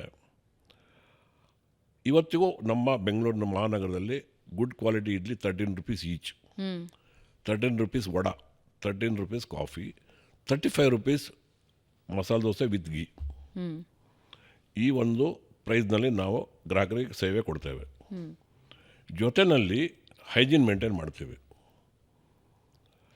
ಗ್ರಾಹಕರು ಎಲ್ಲರೂ ಬಂದವರೆಲ್ಲರೂ ಅದ್ರ ಬಗ್ಗೆ ತುಂಬ ಪ್ರಶಂಸೆಗಳನ್ನು ಮಾಡ್ತಾರೆ. ಎಲ್ಲೂ ಈ ಥರ ಗುಣಮಟ್ಟದ ಆಹಾರ ಸಿಗಲ್ಲ, ನಿಮ್ಮಲ್ಲಿ ಆಹಾರ ತಿಂದರೆ ನಮಗೆ ತೇಗು ಬರೋದಿಲ್ಲ, ಹೊಟ್ಟೆ ಭಾರ ಅನಿಸಲ್ಲ, ಒಂದು ಚೌಚಬಾತ್ 25 ರೂಪಾಯಿ ಕೊಡ್ತೇವೆ ಅನ್ನುವಂಥ ಒಂದು ಮಾತು. ಎರಡನೇದಾಗಿ ಇನ್ನೂ ಕೆಲವರು ಬಂದು ನಮಗೆ ಈ ಥರ ಆಹಾರ ಎಲ್ಲೂ ಸಿಗಲ್ಲ, ನಾನು ಯಲಹಂಕದಿಂದ ಬರ್ತೀನಿ, ಅಮೇರಿಕಾದಿಂದ ಬಂದು ನಾವು ಒಂದು ವಾರ ಅಲ್ಲಿ ತಿಂಡಿ ತಿನ್ನಲೇಬೇಕು, ಬಂದಂಥ ಗ್ರಾಹಕರ ಅರ್ಧ ನಮ್ಮ ಏರಿಯಾದ ಈ ಥರದ್ದು ಒಂದು ಮಾಡಿ ಪುಣ್ಯ ಕಟ್ಕೊಳ್ಳಿ, ಈ ಏರಿಯಾದಲ್ಲಿ ಮಾಡಿ ಆ ಏರಿಯಾದಲ್ಲಿ ಮಾಡಿ ಅನ್ನುವಂಥ ಪ್ರತಿ ದಿವಸನೂ ನಾವು ಅಲ್ಲಿ ಕೇಳ್ತೇವೆ. ಅದೆಲ್ಲ ಅವರ ಎಕ್ಸ್ಪೀರಿಯೆನ್ಸು. ಮೂರನೇದಾಗಿ ಇನ್ನೂ ಕೆಲವರು ಏನು ಹೇಳ್ತಾರೆ ಅಂದರೆ, ಇನ್ನು ಧಾರ್ಮಿಕ ವಿಚಾರ ನಮ್ಮದವರಿಗೆ, ನೀವು ಪುಣ್ಯ ಸಂಪಾದನೆ ಮಾಡಲಿಕ್ಕೆ ಎಲ್ಲೂ ಹೋಗೋದು ಬೇಡ, ಇಷ್ಟು ಒಳ್ಳೆ ಆಹಾರನ ನಾವು ಮನೆಯಲ್ಲೂ ಮಾಡಲಿಕ್ಕೆ ಸಾಧ್ಯವಿಲ್ಲ ಅಂತ ಆಹಾರನ ಮಾಡಿ ನೀವು ಸೇವೆಯನ್ನು ನೀಡ್ತಾ ಇದ್ದೀರಾ ಅನ್ನುವಂಥ ಮಾತುಗಳು ಮಾತಾಡ್ತಾರೆ. ಅದಕ್ಕೆ ನಾನು ಹೇಳಿದ್ದು, ನಾನು ಹೇಳ್ಕೊಂಡ್ರೆ ಹೆಚ್ಚಾಗುತ್ತೆ ಇದು ಗ್ರಾಹಕರ ಇದು ಅದರಲ್ಲೆಲ್ಲ ಇದೆ, ಗ್ರಾಹಕರೇ ಮಾತಾಡಿರುವಂಥದ್ದು. ಹೀಗೆ ಅದು ಒಂದು ಕಸ್ಟಮರ್ ಕೊಡುವಂಥ ಎಕ್ಸ್ಪೀರಿಯೆನ್ಸು. ಆ ನಂತರ ಇನ್ನೊಂದು ವಿಷಯ ಇಟ್ಕೊಂಡಿದ್ದೀವಿ ಇದರಲ್ಲಿ, ನಾವು ನಮ್ಮ ತಾಜಾ ತಿಂಡಿನಲ್ಲಿ ಪಾರ್ಸೆಲ್ ಕಟ್ಟೋದಿಲ್ಲ. ನೀವು ಮನೆಯಿಂದ ಡಬ್ಬಿ ತಂದ್ರೆ ಮಾತ್ರ ಹಾಕ್ಕೊಡ್ತೇವೆ. ಯಾತಕ್ಕೆ ಅಂತ ನೀವು ಕೇಳ್ಬೋದು. ಸ್ವಿಗ್ಗಿ ಝೊಮ್ಯಾಟೊ ಕೊಡೋದಿಲ್ಲ. ನಾವು ತುಂಬ ಡಿಮ್ಯಾಂಡ್ ಇದೆ ಸ್ವಿಗ್ಗಿ ಝೊಮ್ಯಾಟೊ, ನಾವು ಕೊಡೋದಿಲ್ಲ. ಆ 2 ಕೇಂದ್ರದಲ್ಲಿ ಮಾತ್ರ. ಯಾತಕ್ಕೆ? ಅದರಲ್ಲಿ ಗುಣಮಟ್ಟ ಕಾಪಾಡಿಕೊಳ್ಬೇಕು. ಅದರಲ್ಲಿ ಪಾರ್ಸೆಲ್ ಕೊಟ್ಟರೆ ನನ್ನ ಹೋಟೆಲಿಂದ ಒಂದು 100 kg ಗಾರ್ಬೇಜ್ ಮತ್ತು ಡೆಪಾಸಿಟ್ ಆಗುತ್ತೆ ಕಾರ್ಪೊರೇಷನ್ಗೆ. ಒಂದು 100 kgನಾದರೂ ನಮ್ಮ ಹೋಟೆಲ್ ಮುಖಾಂತರ ಹೋದರೆ ನಾವು ಒಂದು ಕಾಂಟ್ರಿಬ್ಯೂಷನ್ ಇರಬೇಕು. ನಮ್ಮ ಗ್ರಾಹಕರಿಗೆ ಮತ್ತು ಆ ಒಂದು ಕೈಚೀಲ ಡಬ್ಬ ತೊಗೊಳ್ಬೋದು ಅರಿವು ಬಂದರೆ, ಇವತ್ತು ಬೆಂಗಳೂರಿನಲ್ಲಿ ಎಲ್ಲರೂ ಅದು ಪಾಲನೆ ಮಾಡಿದ್ರೆ ಲಕ್ಷಾಂತರ kg ಗಾರ್ಬೇಜು ಬೀಳುವಂಥದ್ದು ಕಡಿಮೆ ಆಗ್ತದೆ. ಏನೂ ಬೇಡ, ಮಹಿಳೆಯರು ಒಂದು ಬ್ಯಾಗು ಮಾರ್ಕೆಟ್ಗೆ ಹೋಗ್ಬೇಕಾದ್ರೆ ಒಂದು ಡಬ್ಬಿ ತೊಗೊಂಡೋದ್ರೂ ಕೂಡ ಎಷ್ಟೋ ಗಾರ್ಬೇಜ್ ಕಡಿಮೆ ಆಗ್ತದೆ. ಈ ರೀತಿ ಒಂದು ಅರಿವು ಮತ್ತೊಂದು ಎಕ್ಸ್ಪೀರಿಯೆನ್ಸನ್ನು ಕೊಡೋದಕ್ಕಾಗಿ ನಾವು ಅದನ್ನು ಮಾಡ್ಕೊಂಡಿದ್ದೇವೆ. ಇನ್ನು ನಮ್ಮ ಯೂತ್ ಆಂಟ್ರಪ್ರನರ್ಸ್ಗೆ ಮತ್ತು ಹಿಂದಿನ ಆಸಕ್ತಿ ಉಳ್ಳ ಹೋಟೆಲ್ ಮಾಲೀಕರಿಗೆ ಏನು ಸಂದೇಶ ಅಂತ ಹೇಳಿದ್ರೆ ಅದರಲ್ಲಿ ಇವತ್ತು ನಮ್ಮ ತಾಜಾ ತಿಂಡಿಗೆ ಸಾಟರ್ಡೆ ಸಂಡೇ 3,000-4,000 ಗ್ರಾಹಕರು ಬರ್ತಾರೆ. ಕೇವಲ 10 ಗಂಟೆಯಲ್ಲಿ ನೀವು ಬೇಕಾದ್ರೆ ಯಾವತ್ತು ಬೇಕಾದ್ರೆ ಬರ್ಬೋದು, ನೋಡ್ಬೋದು. ಅಷ್ಟು ಹೊತ್ತು ಅಷ್ಟು ಗ್ರಾಹಕರು ಬರ್ತಾಯಿದ್ರು ಕೂಡ ಸ್ವಚ್ಛತೆಯನ್ನು ನಿರಂತರವಾಗಿ ನಡೀತಾ ಇರುತ್ತೆ. 50 ವರ್ಷದ ಉದ್ಯಮ. ನಿಮ್ಮ ಬಗ್ಗೆ ಓದಿದ್ರೆ ಅಥವಾ ನಿಮ್ಮ ಬಗ್ಗೆ ತಿಳ್ಕೊಂಡ್ರೆ ಒಂದು ಫೇರಿ ಟೇಲ್ ಅಂತ ಅನಿಸುತ್ತೆ. ಯಾವುದೋ ಒಂದು ಕನಸು ನಿಜ ಆದ ಹಾಗೆ ಅನಿಸುತ್ತೆ. ಆದರೆ ಇದು ಯಾವುದೂ ಇವತ್ತು ರಾತ್ರಿ ಮುಗೀತು ನಾಳೆ ಬೆಳಗ್ಗೆ ಸಿಕ್ಕಿದ್ದು ಅಲ್ಲ. ಸೊ ಹೋಟೆಲ್ ಉದ್ಯಮದಲ್ಲಿ 7 ಬೀಳುಗಳು 2 ಇದ್ದಿದ್ದೆ. ಸೊ ಫೇಲ್ಯೂರ್ಸನ್ನು ಹೆಂಗೆ ಎದುರಿಸಿದ್ದಿಲ್ಲ? ನಾನು ಇದಕ್ಕೇನಂತೇಳಿ ಯೂತ್ ಎಂಟರ್ಪ್ರಿನರ್ಸ್ಗೆ ಎಕ್ಸ್ಪೀರಿಯನ್ಸ್ ಅಂತ ನಾನು ಹೇಳ್ತಾ ಇದ್ದೀನಿ ಅಲ್ವಾ, ಅದು ನಾನು ಪೂರ್ತಿ ಮಾಡಿಬಿಡ್ತೇನೆ. ಅದು ಏನಂತ ಹೇಳಿದ್ರೆ ನೋಡಿ, ಅವರಿಗೆ ಹೈಜೀನ್ ಹೇಗೆ ಮೇಂಟೈನ್ ಮಾಡೋಕೆ ಒಂದು ಅರಿವು ಕೊಡಬೇಕು ನಾನು. ಮತ್ತು ಕ್ವಾಲಿಟಿ ಫುಡ್ಡನ್ನು ಹೇಗೆ ತಯಾರು ಮಾಡಬೇಕು, ಯಾವ ಥರ ಎಕ್ವಿಪ್ಮೆಂಟ್ ಹಾಕೋಬೇಕು, ಕಿಚನ್ ಹೆಂಗೆ ಮ್ಯಾನೇಜ್ಮೆಂಟ್ ಮಾಡಬೇಕು ಅಂತ ತೋರಿಸ್ಕೊಡ್ಬೇಕು. ಅದಕ್ಕೆ ತೋರಿಸ್ಕೊಡೋ ವ್ಯವಸ್ಥೆ ಮಾಡ್ಕೊಂಡಿದ್ದೇನೆ. ರಾ ಮೆಟೀರಿಯಲನ್ನು ಹೇಗೆ ಪ್ರೊಕ್ಯೂರ್ಮೆಂಟ್ ಮಾಡಬೇಕು ಮತ್ತು ಹೇಗೆ ಕಾಸ್ಟಿಂಗನ್ನು ಮಾಡ್ಕೊಳ್ಬೇಕು, ಹ್ಯೂಮನ್ ರಿಸೋರ್ಸ್ ಹೆಂಗೆ ಮೇಂಟೈನ್ ಮಾಡಬೇಕು, ಅವ್ರು ಹೇಗೆ ಸಂತೋಷ ಪಡಿಸ್ಕೊಂಡು ಇಟ್ಕೊಳ್ಬೇಕು, ಎಲ್ಲದನ್ನು ನಾನು ಶೋಕೇಸ್ ಮಾಡಿದ್ದೀನಿ. ಓಕೆ. ಆ ಶೋಕೇಸ್ ಮುಖಾಂತರ ಅವ್ರಿಗೆ ಬೇಕಾಗಿರೋ ಮಾಹಿತಿ ಎಲ್ಲದನ್ನೂ ನಾನು ಕೊಡ್ತೇನೆ. ನಮ್ಮ ಹೋಟೆಲ್ನಲ್ಲಿ ನೋ ಡೋರ್ಸ್, ನೋ ಪ್ರೈವೇಟೆಡ್ ಬೋರ್ಡ್ ಇಲ್ಲ. ಯಾರು ಬೇಕಾದ್ರೂ ಬರ್ಬೋದು, ಯಾರು ಬೇಕಾದ್ರೂ ನೋಡ್ಬೋದು. ನೋ ಅಡ್ಮಿಷನ್ ಬೋರ್ಡ್ ಇಲ್ಲ. ಹೀಗೆ ಎಲ್ಲದನ್ನೂ 2 ಸೆಕ್ಟ್ರಿಗೆ ಕೊಡುವಂಥ ಒಂದು ಕೊಡುಗೆ. ಹೀಗೆ ಆಲ್ರೆಡಿ ಉದ್ದಿಮೆನಲ್ಲಿರೋರು ಕೂಡ ಎಷ್ಟೋ ಜನ ಅವರು ಕೂಡ ಎಷ್ಟೋ ವಿಷಯಗಳನ್ನು ಅಡಾಪ್ಟ್ ಮಾಡ್ಕೊಂಡಿದ್ದಾರೆ. ಒಂದು ಕಿಚನ್ ಎಕ್ವಿಪ್ಮೆಂಟ್ ಆಗಿರ್ಬೋದು, ಕೆಲವು ಮೆಷಿನರೀಸ್ ಆಗಿರ್ಬೋದು. ಫೇಲ್ಯೂರ್ಸ್ ಕಂಡಿದ್ದೀರಾ ಸರ್ ನೀವು? ಫೇಲ್ಯೂರ್ಸ್ ಕಂಡಿದ್ದೀರಾ? ಸೋಲುಗಳನ್ನು ಕಂಡಿದ್ದೀರಾ? ಸೋಲು ಕಾಣದೆ ಗೆಲುವು ಯಾವತ್ತೂ ಇರೋದಿಲ್ಲ. ಒಂದು ಯಾವುದಾದ್ರೂ ಒಂದು ಸೋಲು ಉದಾಹರಣೆ ನಮ್ಮ ಜೊತೆ ಹಂಚ್ಕೋಬೋದಾ? ಏನು ಅಂತ ಹೇಳಿದ್ರೆ, ನಾನು ಫಾಸ್ಟ್ ಫುಡ್ ರೆಸ್ಟೋರೆಂಟಿಂದ ಬಂದವನು. ಮಧ್ಯದಲ್ಲಿ ನಾನು ಒಂದು ಸಂಸ್ಥೆಯನ್ನು ಕಟ್ಟಿ ಫುಡ್ಡನ್ನು ಡಿಸ್ಟ್ರಿಬ್ಯೂಷನ್ ಮಾಡೋದ್ರ ಬಗ್ಗೆ ನಾನು ಒಂದು ಸಂಸ್ಥೆನ ಕಟ್ಟಾಕಿದೆ. ನಾನು ಹೆಸರು ಹೇಳೋಕ್ಕೆ ಇಷ್ಟಪಡಲ್ಲ, ಬೇಡ, ಅದು ಬೇರೆಯವ್ರು ಮಾಡ್ತಾ ಇದ್ದಾರೆ, ಅವರಿಗೆ ಧಕ್ಕೆ ಆಗಬಾರ್ದು. ಅದನ್ನು ನಾನು ಕಟ್ಟಿ ಅದರಲ್ಲಿ ನನಗೆ ಗೆಲುವು ಸಾಧಿಸಲಿಕ್ಕೆ ಆಗಲಿಲ್ಲ. ಕಾರಣಗಳೇನೆಂದರೆ, ನನ್ನ ಒಂದು ತತ್ವ 3 ಅಡ್ಡ ಬರ್ತಾ ಇತ್ತು. ಅದಕ್ಕೆ ಯಾವುದು? ಅಂತಾರಾಷ್ಟ್ರೀಯ ಗುಣಮಟ್ಟ, ಕೈಗೆಟುಕುವ ಬೆಲೆ, ಸ್ಥಳೀಯ ಗ್ರಾಹಕರಿಗೆ ರುಚಿಕಟ್ಟು. ಅದರಲ್ಲಿ ನನಗೆ ತೃಪ್ತಿಪರಕವಾಗಿ ಕೊಡಲಿಕ್ಕೆ ಸಾಧ್ಯವಾಗಲಿಲ್ಲ. ನನಗೇನಾಯಿತು, ಬೆಂಗಳೂರು ಟ್ರಾಫಿಕ್, ಅದು ಹೋಲ್ಸೇಲ್ ಡಿಸ್ಟ್ರಿಬ್ಯೂಷನಲ್ಲಿ ನಾವು ಒಂದು ವೆಹಿಕಲ್ ನಮ್ದು ಹೊರಟ್ರೆ 70-80 ಶಾಪ್ಗಳು ಕವರ್ ಮಾಡ್ತಾಯಿತ್ತು. ಟ್ರಾಫಿಕ್ ಬೆಳೀತಾ ಅದು 20-30 ಕೇಂದ್ರಗಳಿಗೆ ಮಾತ್ರ ತಲುಪಲಿಕ್ಕೆ ಸಾಧ್ಯ ಆಯಿತು. ಡೈಲಿ ಓವರ್ಸ್ ವಿಪರೀತ ಬಂದ್ಬಿಡ್ತು. ನಾನು ಇಂದು ಡೈಲಿ ಫ್ರೆಶ್ ಅನ್ನುವಂಥ ಮಾತನ್ನು ಉಳಿಸ್ಕೊಳ್ಳಿಕ್ಕೆ ಸಾಧ್ಯವಾಗಲಿಲ್ಲ. ಹೀಗೆ ಎಲ್ಲೆಲ್ಲಿ ನನ್ನ ಒಂದು ಧಕ್ಕೆ ಬರುವಂಥದ್ದಿತ್ತೋ ಅದರಲ್ಲೆಲ್ಲ ಅರಿವಾಯಿತು. ಆ ಸಂಸ್ಥೆ ನಾನು ಮುಚ್ಚಿಬಿಟ್ಟೆ. ಅದು ಇಡೀ ಪ್ರಪಂಚದ 8 ದೇಶಗಳಿಂದ ಎಕ್ವಿಪ್ಮೆಂಟ್ ತೊಗೊಂಬಂದು ಅಂತಾರಾಷ್ಟ್ರೀಯ ಗುಣಮಟ್ಟದ ಒಂದು ಪ್ರೊಡಕ್ಷನ್ ಯೂನಿಟ್ ಮಾಡಿ ತುಂಬ ಒಳ್ಳೆ ಆಹಾರ ತಯಾರು ಮಾಡಲಿಕ್ಕೆ ಕೊಟ್ಟು, ಕೆಲವು ಕಾರಣಾಂತರಗಳಿಂದ ನನ್ನ ಒಂದು ತತ್ವ, ವ್ಯಾಪಾರದಲ್ಲಿ ನಾನು ಅಳವಡಿಸ್ಕೊಂಡಿರೋ ತತ್ವಗಳನ್ನು ಪಾಲನೆ ಮಾಡಲಿಕ್ಕೆ ಆಗದೇ ಇರೋ ಕಾರಣದಿಂದ ಅದನ್ನು ನಾನು ಮುಚ್ಚಾಕಿದೆ. ಅದು ನನ್ನ ಒಂದು ಗ್ರೇಟ್ ಎಕ್ಸ್ಪೀರಿಯನ್ಸ್. ಆ ನಂತರ ನಾನು ಅಂಥ ಒಂದು ವಿಷಯ ಇಲ್ಲದಿರೋ ರೀತಿಯಲ್ಲಿ ಗ್ರಾಹಕರನ್ನ ಯಾವ ರೀತಿ ನಾವು ತೃಪ್ತಿ ಪಡಿಸ್ಬೋದು, ಅದೊಂದು ಮೆಸೇಜ್ ಆಗಿರಬೇಕು, ಬದ್ಧತೆ ಇರಬೇಕು. ಬೇರೆ ಉದ್ದಿಮೆಗೂ ಆಹಾರ ಉದ್ಯಮಕ್ಕೂ ಬಹಳ ವ್ಯತ್ಯಾಸ ಇದೆ. ಯಾತಕ್ಕೆ ಅಂತ ಕೇಳಿದ್ರೆ, ಇದು ನಮ್ಮ ಕಾನ್ಸಿಯಸ್ ಒಪ್ಪಬೇಕು. ಗ್ರಾಹಕರ ಆರೋಗ್ಯದ ಮೇಲೆ ಪರಿಣಾಮ ಆಗುವಂಥ ಒಂದು ವಿಷಯ ಇದು. ಆದರೆ ನಮ್ಮಲ್ಲಿ ತುಂಬ ಬದ್ಧತೆ ಇರಬೇಕು. ಅದು ನಾನು ಯಾವತ್ತೂ ಬಿಟ್ಕೊಳ್ಳಿಕ್ಕೆ ರೆಡಿ ಇಲ್ಲ. ಈ ಕೆನೋಲಾ ಅದು ಥಾಟ್ ಹೆಂಗೆ ಉಟ್ಕೊಳ್ತು? ಯಾಕಂದರೆ ಈ ಕಬ್ಬಿನ ರಸ ಅಂದ ತಕ್ಷಣ ನಾವೆಲ್ಲರೂ ಬೀದಿ ಬದಿಯ ಒಂದು ಗಾಡಿಯಲ್ಲಿ ನೋಡ್ತಾ ಇರ್ತೀವಿ. ಆದರೆ ಅದಕ್ಕೆ ಅಂತ ಒಂದು ನೀಟಾದ ವ್ಯವಸ್ಥೆ, ಅದಕ್ಕೆ ಅಂತ ಒಂದು ಹೆಸರು, ಕ್ವಾಲಿಟಿ ಹೌದು. ಹೆಂಗೆ ಉಟ್ಕೋತು ಅದು? ಇದು ನೋಡಿ, ನಾನು ಕಳೆದ 25-30 ವರ್ಷಗಳಿಂದ ಈ ಉದ್ಯಮನೆಲ್ಲ ಬೆಳೆಸಲಿಕ್ಕೆ ತುಂಬ ದೇಶಗಳನ್ನು ತಿರುಗಿದ್ದೀನಿ ನಾನು. ತುಂಬ ಕೇಂದ್ರಗಳ ತಿರುಗಿದ್ದೇನೆ. ಇದೆಲ್ಲ ಇವತ್ತು ನಾನು ಏನು ಮಾಡ್ತಾ ಇದ್ದೇವೋ ಇದ್ರ ಹಿಂದೆ ಒಂದು ವ್ಯಕ್ತಿ ಇದ್ದಾರೆ. ಅವರು ಯಾರು ಕೇಳಿದ್ರೆ ದರ್ಶಿನಿ ಬ್ರಹ್ಮ ಅಂತ ಹೆಸರುಪಟ್ಟಂಥ ಆರ್ ಪ್ರಭಾಕರ್ ಅವರು ನನ್ನ ಮೆಂಟರು. ಅವರು ನಾವು ತುಂಬ ದೇಶಗಳನ್ನು ತಿರುಗಿ ಹೊಸ ಹೊಸ ಏನೇ ಆಲೋಚನೆಗಳಿದ್ದನ್ನು ಹೇಗೆ ಅಳವಡಿಸ್ಬೋದು ಅನ್ನುವಂಥ ವಿಷಯಗಳನ್ನು ಅರಿತುಕೊಂಡು ನಾವು ಸಿಂಗಾಪುರ್, ಮಲೇಷ್ಯಾಗಳಲ್ಲಿ ಈ ಥರ ಜ್ಯೂಸ್ ಸೆಕ್ಟರ್ ಒಳಗಡೆ ಈ ಥರ ಶುಗರ್ ಕೇನ್ ಜ್ಯೂಸನ್ನು ಮಾಡಿ ಕೊಡ್ತಾಯಿದ್ದು ಅದನ್ನು ನೋಡಿದ್ವಿ. ನಾವೇನು ಮಾಡಿದೆವು ಅದನ್ನು ತೊಗೊಂಬಂದು exclusively sugar cane juice parlour ಮಾಡಿದ್ವಿ. Air condition parlour.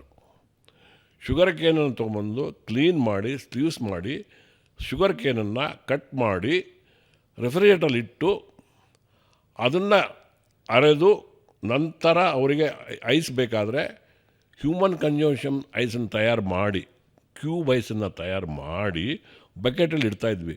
ಅವರೇ ಕೂಲ್ ಇನ್ನೂ ಜಾಸ್ತಿ ಬೇಕಾದಲ್ಲಿ ಅವರನ್ನು ಹಾಕ್ಕೊಳ್ಳೋ ಥರ ನಾವು ಬ್ಲಾಕ್ ಐಸನ್ನು ಹಾಕಿ ಈ ಫುಟ್ಪಾತ್ಗಳಲ್ಲೆಲ್ಲ ಏನಾಗ್ತಾಯಿತ್ತು, ಬ್ಲಾಕ್ ಐಸ್ ಅದ್ರ ಮೇಲೆ ಇಟ್ಬಿಡೋರು, ಅರ್ಧ ಗ್ಲಾಸು ಜ್ಯೂಸ್ ಬರೋದು, ಅರ್ಧ ಗ್ಲಾಸು ಆ ಥರ ಬ್ಲಾಕ್ ಐಸ್ ಬರ್ತಾಯಿತ್ತು. ಅದನ್ನು ಕುಡ್ದಾವಾಗ ಏನಾಗ್ತಾಯಿತ್ತು ಅಂತೇಳಿದ್ರೆ ತುಂಬ ಜನ ಡಯರಿ ಇವೆಲ್ಲ ಬರ್ತಾಯಿತ್ತು. ಆವಾಗ ಏನು ಹೇಳ್ತಾಯಿದ್ರು ಅಂದರೆ ತುಂಬ ಜನ ಅರಿವಿಲ್ದೇ ಜಾತ್ರೆಗೆ ಹೋದರು, ಶುಗರ್ ಕೇನ್ ಜ್ಯೂಸ್ ಕುಡ್ದೆ ಅಪ್ಪ ಅದನ್ನು ಡಯರಿಯಾ ಬಂತು ಅಂತ ಹೇಳ್ತಾಯಿದ್ರು. ಇನ್ನೊಂದು ಕಡೆ ಹೋದ್ರೆ ಅಲ್ಲಿ ಶುಗರ್ ಕೇನ್ ಜ್ಯೂಸ್ ಕುಡಿದ್ರೆ ನನಗೆ ಡಯರಿಯಾ ಬಂದು. ಶುಗರ್ ಕೇನ್ ಜ್ಯೂಸ್ ಆರೋಗ್ಯಪೂರ್ಣವಾಗಿರುವಂಥದ್ದು, ಅದು ತುಂಬ ಉತ್ತಮ ಗುಣಮಟ್ಟದ ಆಹಾರ. ಆದರೆ ನಾವು ಅದಕ್ಕೆ ಯೂಸ್ ಮಾಡ್ತಿದ್ದ ಐಸ್ ಏನಿದೆಯೋ ಅದು ಮಾತ್ರ ಧಕ್ಕೆ ತರುವಂಥದ್ದಾಗಿತ್ತು. ಅದು ಯಾರೂ ಹೇಳ್ತಾ ಇರಲಿಲ್ಲ. ಏನು ಕೇಳಿ ಶುಗರ್ ಕೇನ್ ಜ್ಯೂಸ್ ಕುಡ್ದೇ ಬಂತು, ಇಂಥ ಹೋಟ್ಲಲ್ಲಿ ತಿಂದೇ ಬಂತು, ಇಂಥ ಕಡೆ ಕುಡ್ದೇ ಬಂತು ಅಲ್ಲ. ಅದಕ್ಕೆ ಕಾರಣಗಳು ಬೇಕಾದಷ್ಟು ಇರುತ್ತೆ. ಹಾಗೆ ನಾವು ಅದನ್ನು ಅರ್ಥಕೊಂಡು ಎಲ್ಲ ಏರ್ ಕಂಡೀಷನ್ ಪಾರ್ಲರ್ ಮುಖಾಂತರ ಮಾಡೋ ಒಂದು ಅಭಿಯಾನವನ್ನು ತೊಗೊಂಬಂದ್ವಿ. ನಾವೊಂದಷ್ಟು ಪಾರ್ಲರ್ಗಳನ್ನು ಮಾಡಿ ಇವತ್ತು ದೇಶದಾದ್ಯಂತ ಅಂಗಡಿ ಒಳಗಡೆ ಶುಗರ್ ಕೇನ್ ಜ್ಯೂಸ್ ಪಾರ್ಲರ್ ಬರೋದಾಗಿ ಮಾಡಿದ್ದಕ್ಕೆ ನಮ್ಮ ಫಸ್ಟ್ ನಾವೇ ಇಂಡಿಯಾದಲ್ಲಿ ಶುರು ಮಾಡಿದ್ದದನ್ನು. ಯಾತಕ್ಕೆ ಅಂತ ಹೇಳಿದ್ರೆ ಅದು ಒಂದು ಉತ್ತಮವಾದ ಪಾನೀಯ. ಇವತ್ತು ನೋಡಿ ನಾವು ಏನೇ ಒಂದು ಪಾನೀಯ ಬಗ್ಗೆ ಮಾತಾಡಿದರೂ ಕೂಡ ಒಂದೇ ಒಂದು ಪಾನೀಯ ಬಂದು natural, no other ingredients.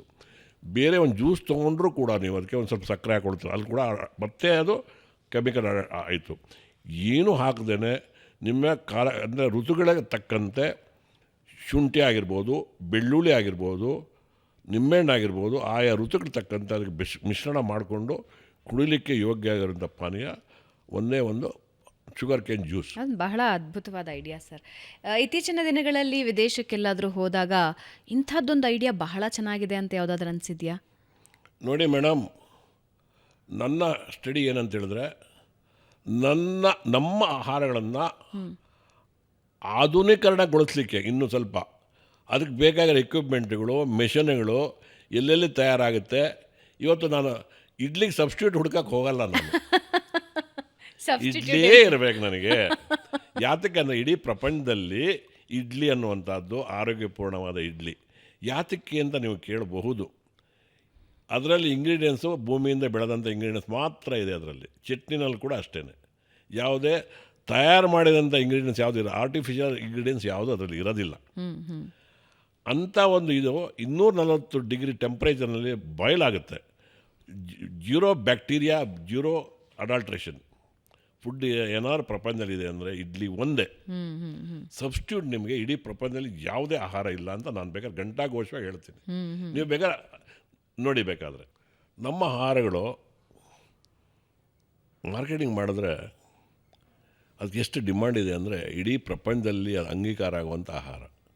Marketing ಕಮ್ಮಿನಾ ಭಾರತದ? ನಮ್ಮ ಆಹಾರ, ನಮ್ಮ ಏನನ್ನು ನೋಡಿ, ನಮ್ಮ ಸೌತ್ ಇಂಡಿಯನ್ ಫುಡ್ಡು, ನಮ್ಮ ದೇಶೀಯ ಆಹಾರಗಳಲ್ಲಿ ಸೌತ್ ಇಂಡಿಯನ್ ಫುಡ್ಡು ಒಂದೇ ಒಂದು ನೋಡಿ ನಿಮಗೆ 24/7 ಅಂಗೀಕಾರ ಆಗುವಂಥ ಆಹಾರ ನಮ್ಮ ಸೌತ್ ಇಂಡಿಯನ್ ಆಹಾರ.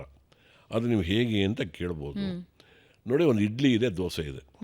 ಬೆಳಗ್ಗೆ 4 ಗಂಟೆ ನೀವು ಪ್ರಯಾಣ ಮಾಡಬೇಕು, ಒಂಚೂರು ತಿನ್ನಬೇಕಂದ್ರೆ ಆ ಹೊತ್ತಿಗೂ ಹೊಂದ್ಕೊಡುತ್ತೆ, ಬ್ರೇಕ್ಫಾಸ್ಟ್ಗೂ ಹೊಂದ್ಕೊಡುತ್ತೆ, ಮಧ್ಯಾಹ್ನ ಊಟಕ್ಕೂ ಹೊಂದ್ಕೊಡುತ್ತೆ, ಸಾಯಂಕಾಲ ಟಿಫನ್ಗೂ ಹೊಂದ್ಕೊಡುತ್ತೆ, ರಾತ್ರಿ ಊಟಕ್ಕೂ ಡಿನ್ನರ್ಗೂ ಹೊಂದ್ಕೊಡೋಂಥ ಆಹಾರ ನಮ್ಮ ಸೌತ್ ಇಂಡಿಯನ್ ಇಡ್ಲಿ, ದೋಸೆ, ವಡ, ಖಾರ ಬಾತ್ ಇಂಥ ವಿಚಾರಗಳು. ಬೇರೆ ಯಾವುದೇ ನೀವು ಆಹಾರ ಇರ್ಬೋದು, ಇವತ್ತು ನೀವು ಇಂಪೋರ್ಟ್ ಆಗಿರುವಂಥ ಆಹಾರಗಳನ್ನು ಮಾಡ್ರನ್ ಫುಡ್ ಅಂತ ನೀವು ಏನು ಕರಿತೀರೋ ಅದು ಕೆಲವು ಸಮಯಕ್ಕೆ ಮಾತ್ರ ಪರಿಮಿತ. ಅದು ನಿಮ್ಮ ಮೊದಲ ಇನ್ವೆಸ್ಟ್ಮೆಂಟ್ ಎಷ್ಟಿತ್ತು ಸರ್?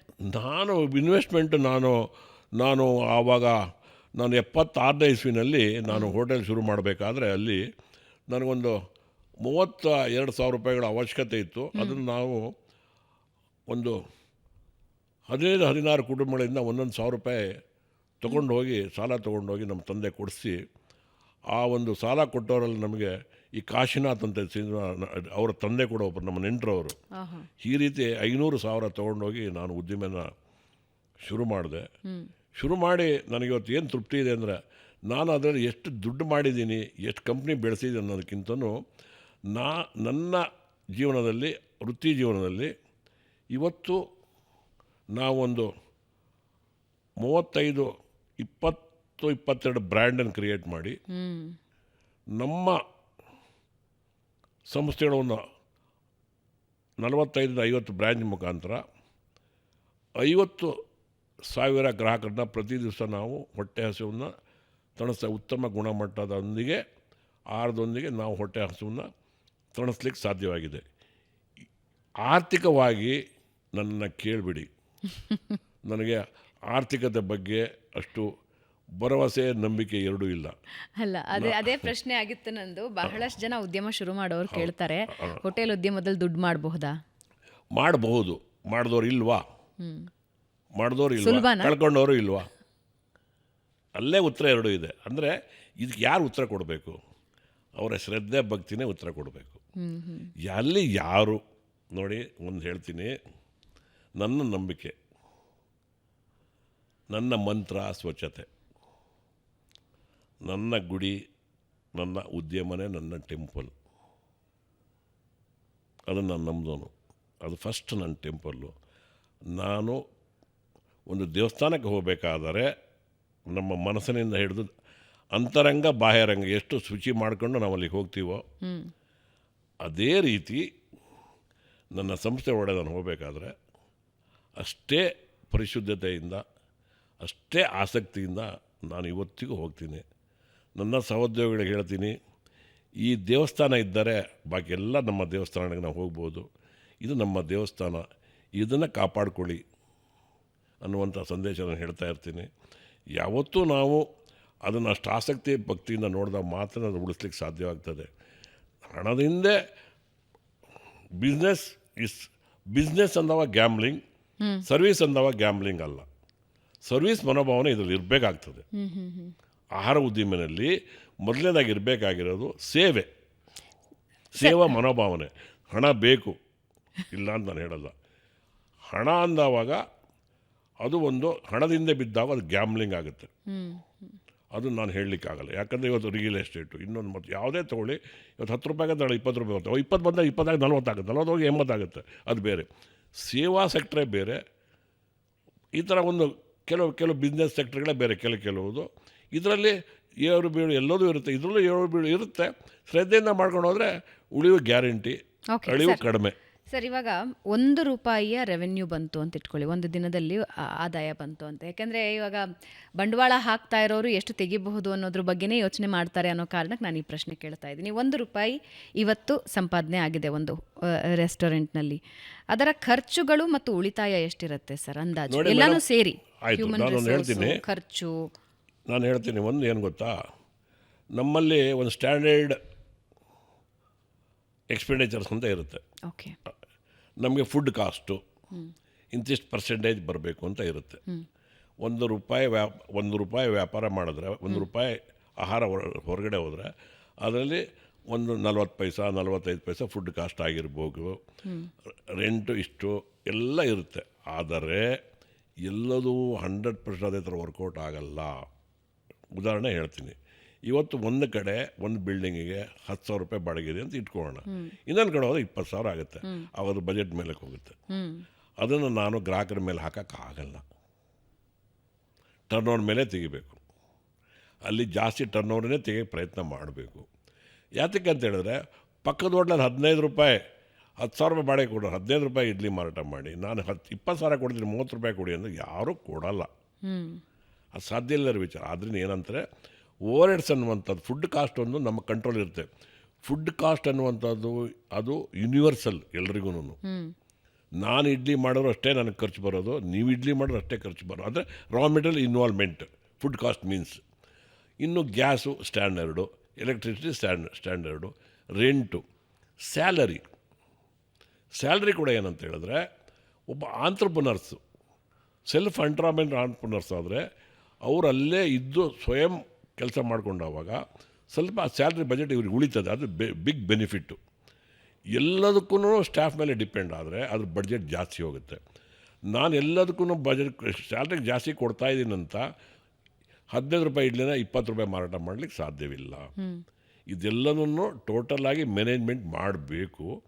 ಒಂದು 15% ನಾವು ಪ್ರಾಫಿಟನ್ನು ಮಾರ್ಜಿನ್ನು ಫಿಕ್ಸ್ ಮಾಡ್ಕೊಳ್ಬೇಕು. 15% ಬಂದರೆ ನಮಗೆ ಒಂದು 10-12% ನೆಟ್ ಉಳಿತದೆ, 2-3% ಮಿಸ್ಲಿನಿಯನ್ಸ್ಗೆ ಹೋಗುತ್ತೆ. ಆಫ್ಟರ್ ಟ್ಯಾಕ್ಸ್ ನಾವು 15% ಇಟ್ಕೊಂಡು ಒಂದು ಡಿಸೈನ್ ಮಾಡಬೇಕು, ಅದಕ್ಕೆ ಒಂದು ಕಾಸ್ಟಿಂಗ್ ಮಾಡ್ಕೋಬೇಕು. ಸೊ 15%ಗಿಂತ ತುಂಬ ಕಡಿಮೆ, ಅಂದರೆ 10% ಏನಾದರೂ ಬಂತು ಅಂದರೆ we can consider it as ಏನಿಲ್ಲ, ತೃಪ್ತಿ ಪಡಬೇಕು. ನಾನು 10 ಪೈಸೆ ನಾನು ಬಂತು ಅಂತ ಕ್ವಾಲಿಟಿ ಹಾಳು ಮಾಡಬಾರ್ದು. ಇದು ತಾತ್ಕಾಲಿಕವಾಗಿ 2 ತಿಂಗಳು ನಿಮಗೆ ಲಾಭ ಬಂತು ಅಂತ ಇಟ್ಕೊಳ್ಳಿ, ಆಮೇಲೆ ನಿಮ್ಮ ಬಿಸ್ನೆಸ್ ಡೌನ್ ಆಗುತ್ತೆ. 10% ಹೋಗಿ ಆಮೇಲೆ 8% ಬಂದುಬಿಡುತ್ತೆ. ಅದು ಪೇಷನ್ಸ್ ಬೇಕು, ಬದ್ಧತೆಯಿಂದ ಮಾಡ್ಕೊಳ್ಬೇಕು. ಲೊಕ್ಯಾಲಿಟಿ ಆಯ್ಕೆ ಹೆಂಗೆ ಸರ್? ಇವಾಗ ಒಂದು ಹೋಟೆಲ್ ಶುರು ಮಾಡಬೇಕು ಅಥವಾ ಒಂದು ರೆಸ್ಟೋರೆಂಟ್ ಶುರು ಮಾಡಬೇಕು, ಲೊಕ್ಯಾಲಿಟಿ ಆಯ್ಕೆ ಹೇಗೆ? ಲೊಕ್ಯಾಲಿಟಿನ ಫಸ್ಟ್ ಕೇಸ್ ಸ್ಟಡಿ ಮಾಡಬೇಕು. ಆ ಏರಿಯಾದಲ್ಲಿ ಯಾವ್ಯಾವ ಹೋಟ್ಲ್ಗಳಿದೆ, ಏನೇನಿದೆ, ಅವರೆಲ್ಲ ಯಾವ್ಯಾವ ರೀತಿ ಸೇಲ್ಸ್ ಮಾಡ್ತಾ ಇದ್ದಾರೆ, ಅಲ್ಲಿ ಯಾವ ರೀತಿ ಗ್ರಾಹಕರಿದ್ದಾರೆ ಅನ್ನೋ ಫಸ್ಟ್ ತಿಳ್ಕೊಳ್ಬೇಕು. ಪ್ರತಿ ಏರಿಯಾದಲ್ಲೂ ಒಂದಷ್ಟು ಹೋಟ್ಲ್ಗಳಿದ್ದೇ ಇರುತ್ತೆ. ಅಲ್ಲಿ ಗಾಡಿಗಳಿರುತ್ತೆ, ಹೋಟೆಲ್ ಇರುತ್ತೆ. ಈ ಏರಿಯಾದಲ್ಲಿ ಗಾಡಿಗಳು ಜಾಸ್ತಿ ಇದೆಯಾ, ಹೋಟೆಲ್ಗಳು ಜಾಸ್ತಿ ಇದೆಯಾ, ಯಾವ್ಯಾವ ಕ್ಯಾಟಗರಿ ಹೋಟ್ಲಿದ್ದಾರೆ, ನನ್ನ ಮೆನು ಏನು, ಆ ಮೆನು ಇಲ್ಲಿ ಹೊಂದ್ಕೊಳ್ತಾ ಇಲ್ವಾ, ಮಿನಿಮಮ್ ಬೇಸಿಕ್ ನಾಲೆಡ್ಜ್. ಆ ನಾಲೆಡ್ಜ್ ಇಲ್ಲದೆ ಮಾಡಿದ್ರೆ ಜಾಕ್ಪಾಟ್ ಇದ್ದಂಗೆ, ಹೊಡೆದು ಇಲ್ಲದ್ರೆ ಇಲ್ಲ ಅಂದರೆ ಏಟು ಬಿಡ್ಬೋದು, ಹೇಳು ಅಲ್ವಾ, ಸಹಜ ತಾನೆ. ಈಗ ಜೆನ್ಜಿ ಜೆನ್ಜಿ ಎಲ್ಲ ಸ್ಪೀಡಾಗಿ ಆಗಬೇಕು ಅಂತಿರುತ್ತೆ. ಸೊ ನೀವು ಒಂದು ವೇಳೆ ಜೆನ್ಜಿ ಆಗಿದ್ದಿದ್ರೆ ಯಾವ ಉದ್ಯಮಕ್ಕೆ ಜಂಪ್ ಆಗ್ತಿದ್ರಿ? ನಾನು ಯಾವತ್ತೂ ನನಗೆ ಆ ಥಾಟ್ ಬರಲೇ ಇಲ್ಲ. ಹೋಟೆಲ್ ಉದ್ಯಮ ಬಿಟ್ಟು ಬೇರೆ ಕಡೆ ನನಗೆ ಒಳ್ಳೆ ಉದ್ಯಮ ಇದು ಅನ್ನೋ ಒಂದೇ ಒಂದು ನನ್ನ ನಂಬಿಕೆ. ನಾನು ಈ ಉದ್ಯಮ ಯಾವತ್ತೂ ಕಷ್ಟ ಕೆಟ್ಟದ್ದು ಒಬ್ಬರತ್ರ ನಾನು ಹೇಳೋದಿಲ್ಲ. ನೀವು 10 ಸತಿ ನಾನು ಕಷ್ಟ ಅಂತ ಕೇಳಿದ್ರು ಕೂಡ ಹೌದು ಕಷ್ಟ ಇದೆ ಅಂತ ನಾನು ಸರಾಸಗಟಾಗಿ ಒಪ್ಕೊಳ್ಳೋಕೆ ರೆಡಿ ಇಲ್ಲ. ಕಷ್ಟವನ್ನು ಬಗೆಹರಿಸೋದು ಹೇಗೆ, ಕಷ್ಟ ಬರ್ತದೆ ಬಗೆಹರಿಸ್ಕೋಬೇಕಂತಲೇ ನಾನು ಮಾತಾಡ್ತೀನಿ. ಬಿಟ್ಟರೆ ನಾನು ಕಷ್ಟ ಇದು ಬರಬೇಡಿ, ಕಷ್ಟ ಇದೆ ಇದರಲ್ಲಿ ಅನ್ನೋ ಮಾತನ್ನು ಯಾವತ್ತೂ ಹೇಳೋದಿಲ್ಲ. ಯಾಕಂದರೆ ಒಳ್ಳೆಯ ಉದ್ಯಮ. ಯಾತಕ್ಕಂತ ಹೇಳಿದ್ರೆ ಯಾವುದೇ ಉದ್ಯಮಕ್ಕೂ ಮೊದಲೇ ನಾವಿಬ್ಬರು ಮಾತಾಡೋದು ಹಾಗೇ ಪ್ರತಿ 7 ಗಂಟೆಗೊಮ್ಮೆ ಆಹಾರ ಅವಶ್ಯಕತೆ ಇರೋದ್ರಿಂದ ಯಾವತ್ತೂ ಇದಕ್ಕೆ ಸಾವಿಲ್ಲ ಪ್ರಪಂಚದಲ್ಲಿ. ಹಣಕಾಸು ಇರೋ ತನಕ ಚಾರ್ಟೆಡ್ ಅಕೌಂಟೆಂಟ್ ಎಷ್ಟು ಮುಖ್ಯನೋ, ನಮ್ಮ ಮನುಷ್ಯರು ಬದುಕಿರೋ ತನಕನೂ ನಮ್ಮ ಉದ್ದಿಮೆ ಡೆಫಿನೆಟಾಗಿ ಇರುತ್ತೆ. ನಾವು ಸಮುದ್ರಕ್ಕೆ ಎಷ್ಟು ದೊಡ್ಡ ಚೆಂಬು ತೊಗೊಂಡೋಗ್ತೀವೋ ಅಷ್ಟು ನೀರು ತರಲಿಕ್ಕೆ ಸಾಧ್ಯವಿದೆ. ದೊಡ್ಡ ಸಮುದ್ರ ಅಲ್ಲಿದೆ. ನಮ್ಮ ಶಕ್ತಿ ಚೆಂಬು ತೊಗೊಂಡೋದ್ರೆ ಚೆಂಬು, ಲೋಟ ತೊಗೊಂಡೋದ್ರೆ ಲೋಟ. ಆದರೆ ಕೆಲವೊಂದು ಸಲ ಏನಾಗುತ್ತೆ ಅಂದರೆ ಸಣ್ಣದಾಗಿ ಶುರು ಮಾಡ್ಕೊಂಡಿರ್ತಾರೆ ಹೋಟೆಲ್ ಅಥವಾ ಸಣ್ಣ ಮಟ್ಟದಲ್ಲಿ ವ್ಯಾಪಾರ ಶುರು ಮಾಡ್ಕೊಂಡಿರ್ತಾರೆ, ಆಗ ಒಳ್ಳೆ ಲಾಭ ಸಿಗ್ತಾ ಇರುತ್ತೆ. ಆದರೆ ಅದನ್ನೇ ಒಂಚೂರು ಎಕ್ಸ್ಪ್ಯಾಂಡ್ ಮಾಡಿದಾಗ ನಷ್ಟ ಜಾಸ್ತಿ ಆಗುತ್ತೆ. ಯಾತಕ್ಕೆ ಹೇಳ್ತೀನಿ ಕೇಳಿ. ಸೆಲ್ಫ್ ಎಂಪ್ಲಾಯ್ಮೆಂಟ್ ಆಂಟ್ರಪ್ರನರ್ಸ್ ಅಂತ ನಾವೇನು ಕರಿತೀವೋ, ಇವತ್ತು ಒಂದು ಮೊದಲೆಲ್ಲ ಜೆರಾಕ್ಸ್ ಸೆಂಟರ್ಸ್ ಅಂತ ಇರ್ತಾಯಿತ್ತು. ಅವರೇ ಮಾಡ್ಕೊತಾ ಇದ್ರು, ಅವರೇ ಮಾಡಿಕೊಡ್ತಾಯಿದ್ರು, ಅವರೇ ಅಂಗಡಿ ತೆಗಿತಾಯಿದ್ರು. ಅವ್ರಿಗೆ ಬಂದಿದ್ದೆಲ್ಲ ಲಾಭನೇ. ಒಬ್ಬ ಹುಡುಗನ ಇಟ್ಟು ಇವ್ರು ಸ್ವಲ್ಪ ಆ ಕಡೆ ತಿರುಗಿದ್ರು ಅಂತ ಇಟ್ಕೊಳ್ಳಿ, 25,000 ರೂಪಾಯಿ ಅಲ್ಲಿ ಹೋಯಿತು, ಲಾಭ ಕಡಿಮೆ ಆಯಿತು. ಸೆಲ್ಫ್ ಎಂಪ್ಲಾಯ್ಮೆಂಟ್ ಎಂಟರ್ಪ್ರಿನರ್ಸ್ ಅನ್ನುವಂಥದ್ದು ಒಂದು ಲಿಮಿಟ್ನಲ್ಲಿ ಅವರೇ ಮಾಡ್ಕೊಳ್ಬೇಕು. ನೆಕ್ಸ್ಟು ಉದ್ಯಮನ ಬೆಳೆಸಿದ ಮೇಲೆ ಬಜೆಟ್ ಹಾಕ್ಕೊಂಡು ಸ್ಟಾಫ್ ಮೇಲೆ ಡಿಪೆಂಡ್ ಆದರೆ ಯಾವತ್ತೂ ನೋಡಿ, ನನ್ನ ಸಂಸ್ಥೆ ನಾನು ಮಾಡೋದಕ್ಕೂ ನಾವು ಸ್ಟಾಫ್ ಮುಖಾಂತರ ಮಾಡಿಸೋದಕ್ಕೆ ತುಂಬ ವ್ಯತ್ಯಾಸ ಬರ್ತದೆ. ಅದು ವ್ಯತ್ಯಾಸ ನಾನು ಬಾಯ್ಬಿಟ್ಟು ನಾನು ಹೇಳೋಕ್ಕೆ ಇಷ್ಟಪಡಲ್ಲ. ಯಾಕಂದರೆ ನನ್ನ ಜೊತೆ ಕೆಲಸ ಮಾಡೋರು ಎಲ್ಲರೂ, ನನ್ನ ಜೊತೆ ಇರೋರೆಲ್ಲರೂ ನಾನು ಎಷ್ಟು ಶ್ರದ್ಧೆಯಿಂದ ಮಾಡ್ತೀನೋ ಅಷ್ಟು ಶ್ರದ್ಧೆಯಿಂದ ನನ್ನ ಹತ್ರ ಇರೋರು ಮಾಡ್ತಾಯಿದ್ದಾರೆ. ನಾನು ಬೇರೆ ಕಡೆ ಇರೋರು ನನ್ನ ಬಗ್ಗೆ ನನಗೆ ಗೊತ್ತಿಲ್ಲ. ಆದ್ದರಿಂದ ನಾನು ಯಾರನ್ನೋ ಒಬ್ಬರು ಡಿಮೋಟಿವೇಟ್ ಮಾಡಲಿಕ್ಕೋ ಮೋಟಿವೇಟ್ ಮಾಡೋದು ನಾನು ರೆಡಿ ಇಲ್ಲ ಅದನ್ನು. ಆದ್ದರಿಂದ ನನ್ನ ಜೊತೆ ಇರುವ ನನ್ನ ಎಲ್ಲ ಸಹೋದ್ಯೋಗಿಗಳು ಅಷ್ಟೇ ನಿಖರವಾಗಿ, ಅಷ್ಟೇ ಶ್ರದ್ಧೆಯಿಂದ, ಅಷ್ಟೇ ಪ್ರೀತಿಯಿಂದ ಮಾಡೋದ್ರಿಂದ ನಾನಿವತ್ತು ಆ 3 ಸ್ಲೋಗನ್ನ ಉಳಿಸ್ಕೊಳ್ಳಿಕ್ಕೆ ಸಾಧ್ಯವಾಗಿದೆ. That is my experience. ಈ 3 ಸ್ಲೋಗನ್ನ ಉಳಿಸ್ಕೋಬೇಕಾದ್ರೆ ನನ್ನ ಸಹೋದ್ಯೋಗಿಗಳ ನೆರವಿಲ್ಲದೇ ಸಾಧ್ಯನೇ ಇಲ್ಲ ಇದು. ಈಗ ಈ ಕೆಲಸಗಾರರನ್ನ ಹ್ಯಾಂಡಲ್ ಮಾಡೋದು ಬಹಳ ಡಿಮಾಂಡಿಂಗ್ ಇರ್ತಾರಂತೆ, ಹೌದಾ? ಆಮೇಲೆ ಈ ಸ್ಕೇರ್ಸಿಟಿ ಯಾಕೆ ಹೆಚ್ಚು ಕಾಡುತ್ತೆ, ಕೊರತೆ ಯಾಕೆ ಹೆಚ್ಚು ಕಾಣುತ್ತೆ? ಯಾವತ್ತೂ ನೋಡಿ, ಇವತ್ತು ಪ್ರಪಂಚದಲ್ಲಿ ಪ್ರತಿಯೊಬ್ಬರು ಬೆಳಿಬೇಕು ಅನ್ನೋ ಒಂದು ಆಸೆ ಇದೆ. ಬೆಳಿಬೇಕು ಕೂಡ, ಆಸೆ ಅಲ್ಲ, ಅದು ಬೇಕು, ನೀಡು. ಇವತ್ತು ಏನಾಗಿದೆ ಅಂದರೆ ಒಂದು ವರ್ಗ, ನಾನು ಅದನ್ನು ಕೂಡ ಬಾಯ್ಬಿಟ್ಟು ಹೇಳಲಿಕ್ಕೆ ಇಷ್ಟಪಡಲ್ಲ, ಅವರ ಒಂದು ಆದಾಯಗಳು ತುಂಬ ಸಣ್ಣ ವಯಸ್ಸಲ್ಲಿ ದೊಡ್ಡ ಆದಾಯನ ಗಳಿಸುವಂಥ ಒಂದು ಕ್ಷೇತ್ರ ಇದೆ. ಅದನ್ನು ಬಿಟ್ಟರೆ ಬಾಕಿ ಎಲ್ಲ ಕ್ಷೇತ್ರಗಳಲ್ಲೂ ಏನಾಗುತ್ತದೆ, ಆ ಮಟ್ಟದಲ್ಲಿ ಆ ಒಂದು ಏಜ್ ಬರೋ ತನಕ ಅವರಿಗೆ ಸಂಪಾದನೆ ಮಾಡೋಕ್ಕಾಗಲ್ಲ. ಯಾರೋ ಒಬ್ಬ ಡಾಕ್ಟ್ರ್ ಆದರೂ ಕೂಡ ಅದು ಒಂದು ಒಳ್ಳೆ ಇದು ಮಾಡಬೇಕಾದ್ರೆ ಅವ್ರು 35-40 ವರ್ಷ ಅವ್ರ ಹೌಸ್ಗೆ ಎಲ್ಲ ಮಾಡಿ, ಹೌಸ್ ಸರ್ಜನ್ ಮಾಡಿ, MD ಮಾಡಿ ಒಬ್ಬರು ಇಂಜಿನಿಯರು ಅವ್ರ ಎಕ್ಸ್ಪೀರಿಯನ್ಸ್ ಗೇನ್ ಆದಮೇಲೆ ಅವರಿಗೆ ಬರೋಕ್ಕೆ, ಒಂದು ಚಾರ್ಟೆಡ್ ಅಕೌಂಟೆಂಟ್ ಒಂದಷ್ಟು ವರ್ಷ ಆದಮೇಲೆ ಬರುತ್ತೆ. ಅಷ್ಟೊಂದು ಅವರು 35 ವರ್ಷ ಆಗಿಬಿಟ್ಟಿರುತ್ತೆ, 30-35 ವರ್ಷ ಆಗಿಬಿಟ್ಟಿರುತ್ತೆ.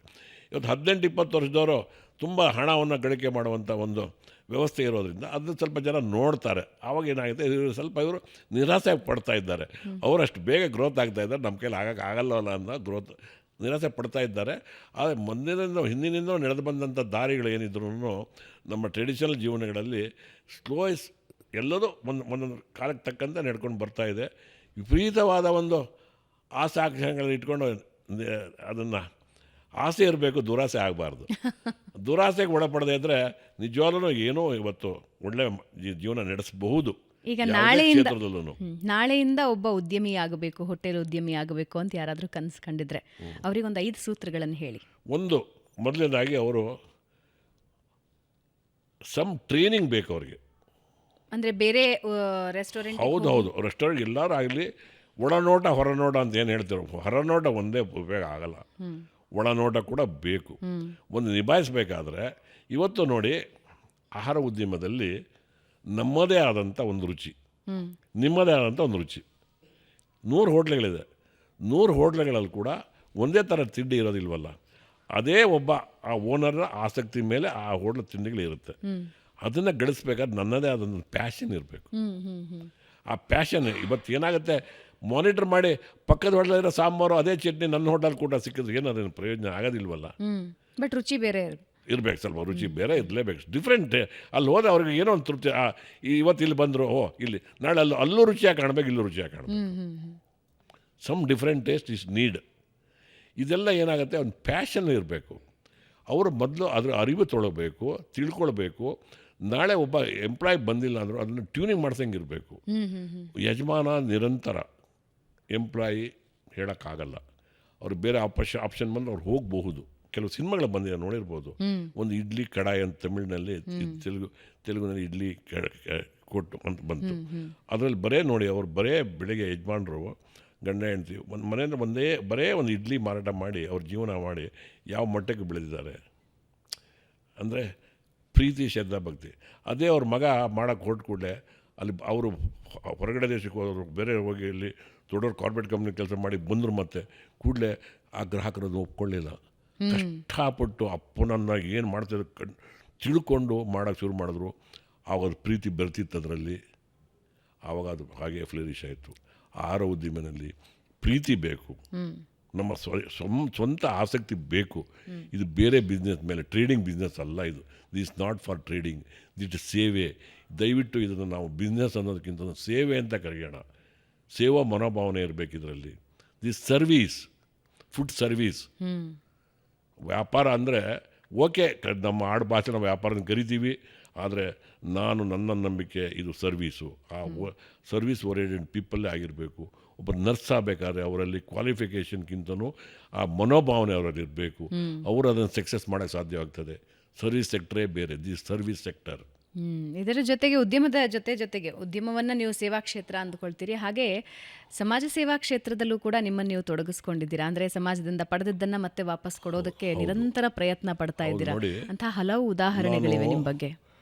ತುಂಬ ಜನ ಯುವಕರಿಗೆ ಹೇಳ್ತೀನಿ, ತುಂಬ ಜನಕ್ಕೆ ಸಮಾಜ ಏನು ನಮ್ಮ ಸಮಾಜ ಏನು ಮಾಡ್ತಾ ಇದೆ, ಏನು ಕೊಟ್ಟಿದೆ ನಮಗೆ ಅಂತಾರೆ.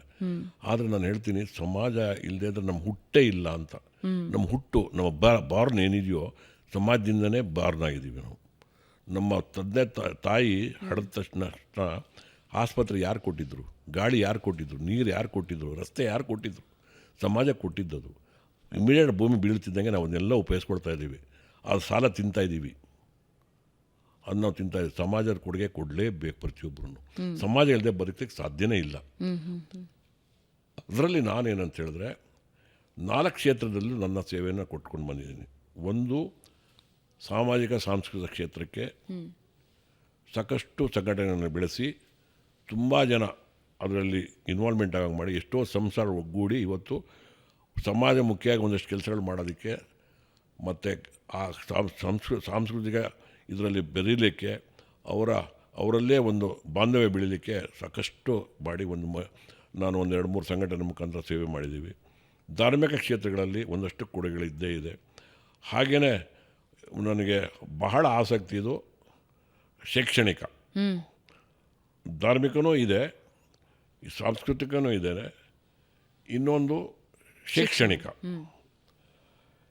ಯಾತಕ್ಕೆ ಅಂದರೆ ಒಂದು ಅಡುಗೆ ಮಾಡಬೇಕಾದ್ರೆ ಉಪ್ಪು ಹುಳಿ ಖಾರ ಎಲ್ಲ ಪರಿಪೂರ್ಣವಾಗಿದ್ದಲ್ಲೇ ಒಳ್ಳೆ ರುಚಿಕಟ್ಟಾದ ಅಡುಗೆ ಆಗ್ತದೆ. ಒಂದು ಪರಿಪೂರ್ಣ ಸಮಾಜದಲ್ಲಿ ನಾನು ಬದುಕಿ ಒಬ್ಬ ಪರಿಪೂರ್ಣ ಮನುಷ್ಯ ಅನ್ನಿಸ್ಕೋಬೇಕಾದ್ರೆ ಎಲ್ಲ ಕ್ಷೇತ್ರಗಳಲ್ಲೂ ನಮ್ಮ ಒಂದು ಕೊಡುಗೆ ಇರಬೇಕದರಲ್ಲಿ. ಹಾಗೆಯೇ ಶೈಕ್ಷಣಿಕ ಕ್ಷೇತ್ರದಲ್ಲಿ ನನಗೆ ಭಾಳ ಆಸಕ್ತಿ. ಅದನ್ನು ನಾನು ಒಂದಷ್ಟು ಇತ್ತೀಚಿನ ದಿವಸಗಳಲ್ಲಿ ಅದ್ರ ಬಗ್ಗೆ ಒಂದಷ್ಟು ಕೆಲಸಗಳನ್ನು ಅಂದರೆ ಮೊದಲಿಂದ ಮಾಡ್ಕೊಂಡು ಬಂದಿದ್ದೇವೆ. ಇವತ್ತು ಇತ್ತೀಚೆಗೆ ಕೂಡ ಒಂದು ನಿಮ್ಮ ಟಿ ವಿನಲ್ಲಿ ಕೂಡ ನ್ಯೂಸ್ ಬಂದಿತ್ತದು. ಹಾಗೆ ಧಾರ್ಮಿಕ ಕ್ಷೇತ್ರಗಳು ಎಲ್ಲ ಮನುಷ್ಯನಿಗೆ ಎಲ್ಲದೂ ಬೇಕು. ನಾನು ಯಾವುದು ತಪ್ಪು, ಯಾವುದು ಮಿತಿಯಾಗಿರಬೇಕೆಲ್ಲದು, ಮಿತ ಮೀರಬಾರ್ದು,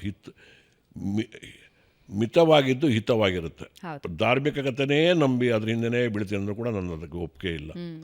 ಬರೇ ಸಾಂಸ್ಕೃತಿಕ ಸಾಮಾಜಿಕ ಬಗ್ಗೆನೂ ಹೋಗ್ತೀನಿ ಅದು ಇಲ್ಲ.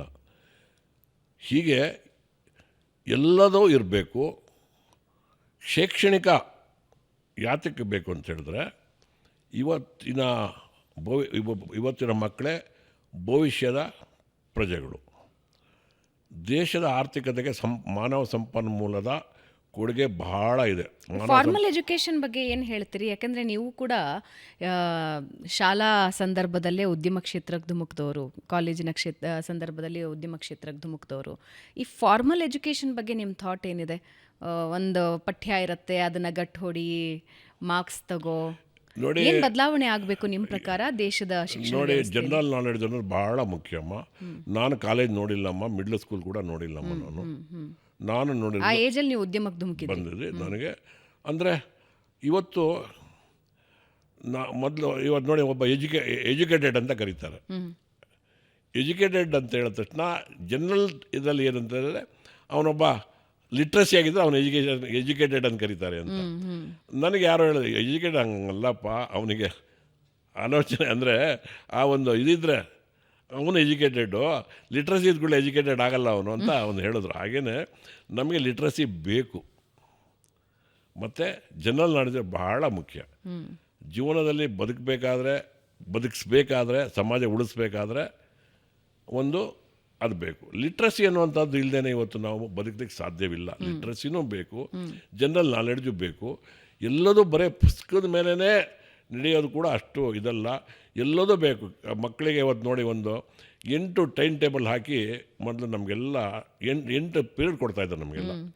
ಅದರಲ್ಲಿ ಬೆಳಗ್ಗೆ ಕನ್ನಡ, ಇಂಗ್ಲೀಷು, ಸಾಯಂಕಾಲ ಆಗ್ತಿದ್ದಂಗೆ PT ಪೀರಿಯಡು, ಅದು ಎಲ್ಲದೂ ಯಾಕೆ ಸಮ್ಮೇಳನ, ಎಲ್ಲದೂ ಸಮ್ಮೇಳನ ಆದರೆ ಒಂದು ಸದೃಢವಾದ ಮನುಷ್ಯ ಆಗಲಿಕ್ಕೆ. ಅದು PTನೂ ಇರ್ತಾಯಿತ್ತು, ವಿದ್ಯೆನೂ ಇರ್ತಾಯಿತ್ತು, ಎಲ್ಲದೂ ಇರ್ತಾಯಿತ್ತು. ಯಾತಕ್ಕೆ ಆ ಥರ ಎಲ್ಲದೂ ಬೇಕು ಮಕ್ಕಳಿಗೆಲ್ಲ ಎಜುಕೇಷನ್ ಬೇಕು, ಎಲ್ಲದೂ ಬೇಕು. 8 ಪೀರಿಯಡ್ನಲ್ಲಿ ಏನಿತ್ತೋ ಅದು ಬಹಳ ಯಾರು ಹಾಕಿದ್ರು ಅದು ಗೊತ್ತಿಲ್ಲ. Really that is good. Thank you sir. ಉದ್ಯಮ ಕ್ಷೇತ್ರದಲ್ಲಿ ನಿಮ್ಮ ಸಾಧನೆಯನ್ನು ನಾವು ನೋಡಿದ್ದೀವಿ. ಆದರೆ ಉದ್ಯಮ ಕ್ಷೇತ್ರಕ್ಕೆ ಧುಮುಕಬೇಕು ಅಂದ್ಕೊಳ್ಳೋರು ಎಲ್ಲೆಲ್ಲಿ ಎಡವಬಹುದು, ಏನೇನು ತಪ್ಪುಗಳನ್ನು ಮಾಡಬಹುದು ಮತ್ತು ಯಾವ ರೀತಿ ಅದನ್ನು ತಿದ್ಕೋಬಹುದು ಅನ್ನೋದ್ರ ಬಗ್ಗೆ ಸಂಪೂರ್ಣ ಮಾಹಿತಿ ನಮ್ಮ ಜೊತೆ ಹಂಚ್ಕೊಂಡ್ರಿ. ಹಲವು ಯುವ ಉದ್ಯಮಿಗಳಿಗೆ ನಿಮ್ಮ ಮಾತುಗಳು ಖಂಡಿತ ಒಂದು ಮಾರ್ಗದರ್ಶನ ಆಗುತ್ತೆ. Thank you madam.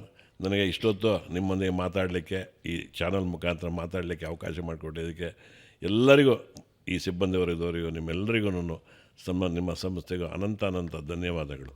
Thank you. So ವೀಕ್ಷಕರೇ, ಇದು ಈ ಬಾರಿಯ ಬೆಂಗಳೂರು ಬಜ್. ಶ್ರೀನಿವಾಸ್ ರಾವ್ ಅವರ ಜೀವನವೇ ಒಂದು ಮಾರ್ಗದರ್ಶನ. ಅಂದರೆ ಉದ್ಯಮ ಕ್ಷೇತ್ರದಲ್ಲಿ, ಅದರಲ್ಲೂ ಹೋಟೆಲ್ ಉದ್ಯಮ ಕ್ಷೇತ್ರದಲ್ಲಿ ಎಷ್ಟು ಎಕ್ಸ್ಪೆರಿಮೆಂಟ್ಗಳನ್ನು ಮಾಡಬಹುದು, ಏನೇನು ಹೊಸತನ ತರಬಹುದು ಅನ್ನೋದು ಒಂದು ಸಲ ಅವರ ಇತಿಹಾಸ ತಿಳ್ಕೊಂಡ್ರೆ ನಿಮಗೆ ಖಂಡಿತ ಆಶ್ಚರ್ಯ ಅಂತ ಅನಿಸುತ್ತೆ. ಮುಂದಿನ ವಾರ ಮತ್ತೊಬ್ಬ ಗಣ್ಯರೊಂದಿಗೆ ನಿಮ್ಮನ್ನು ಭೇಟಿಯಾಗ್ತೀನಿ.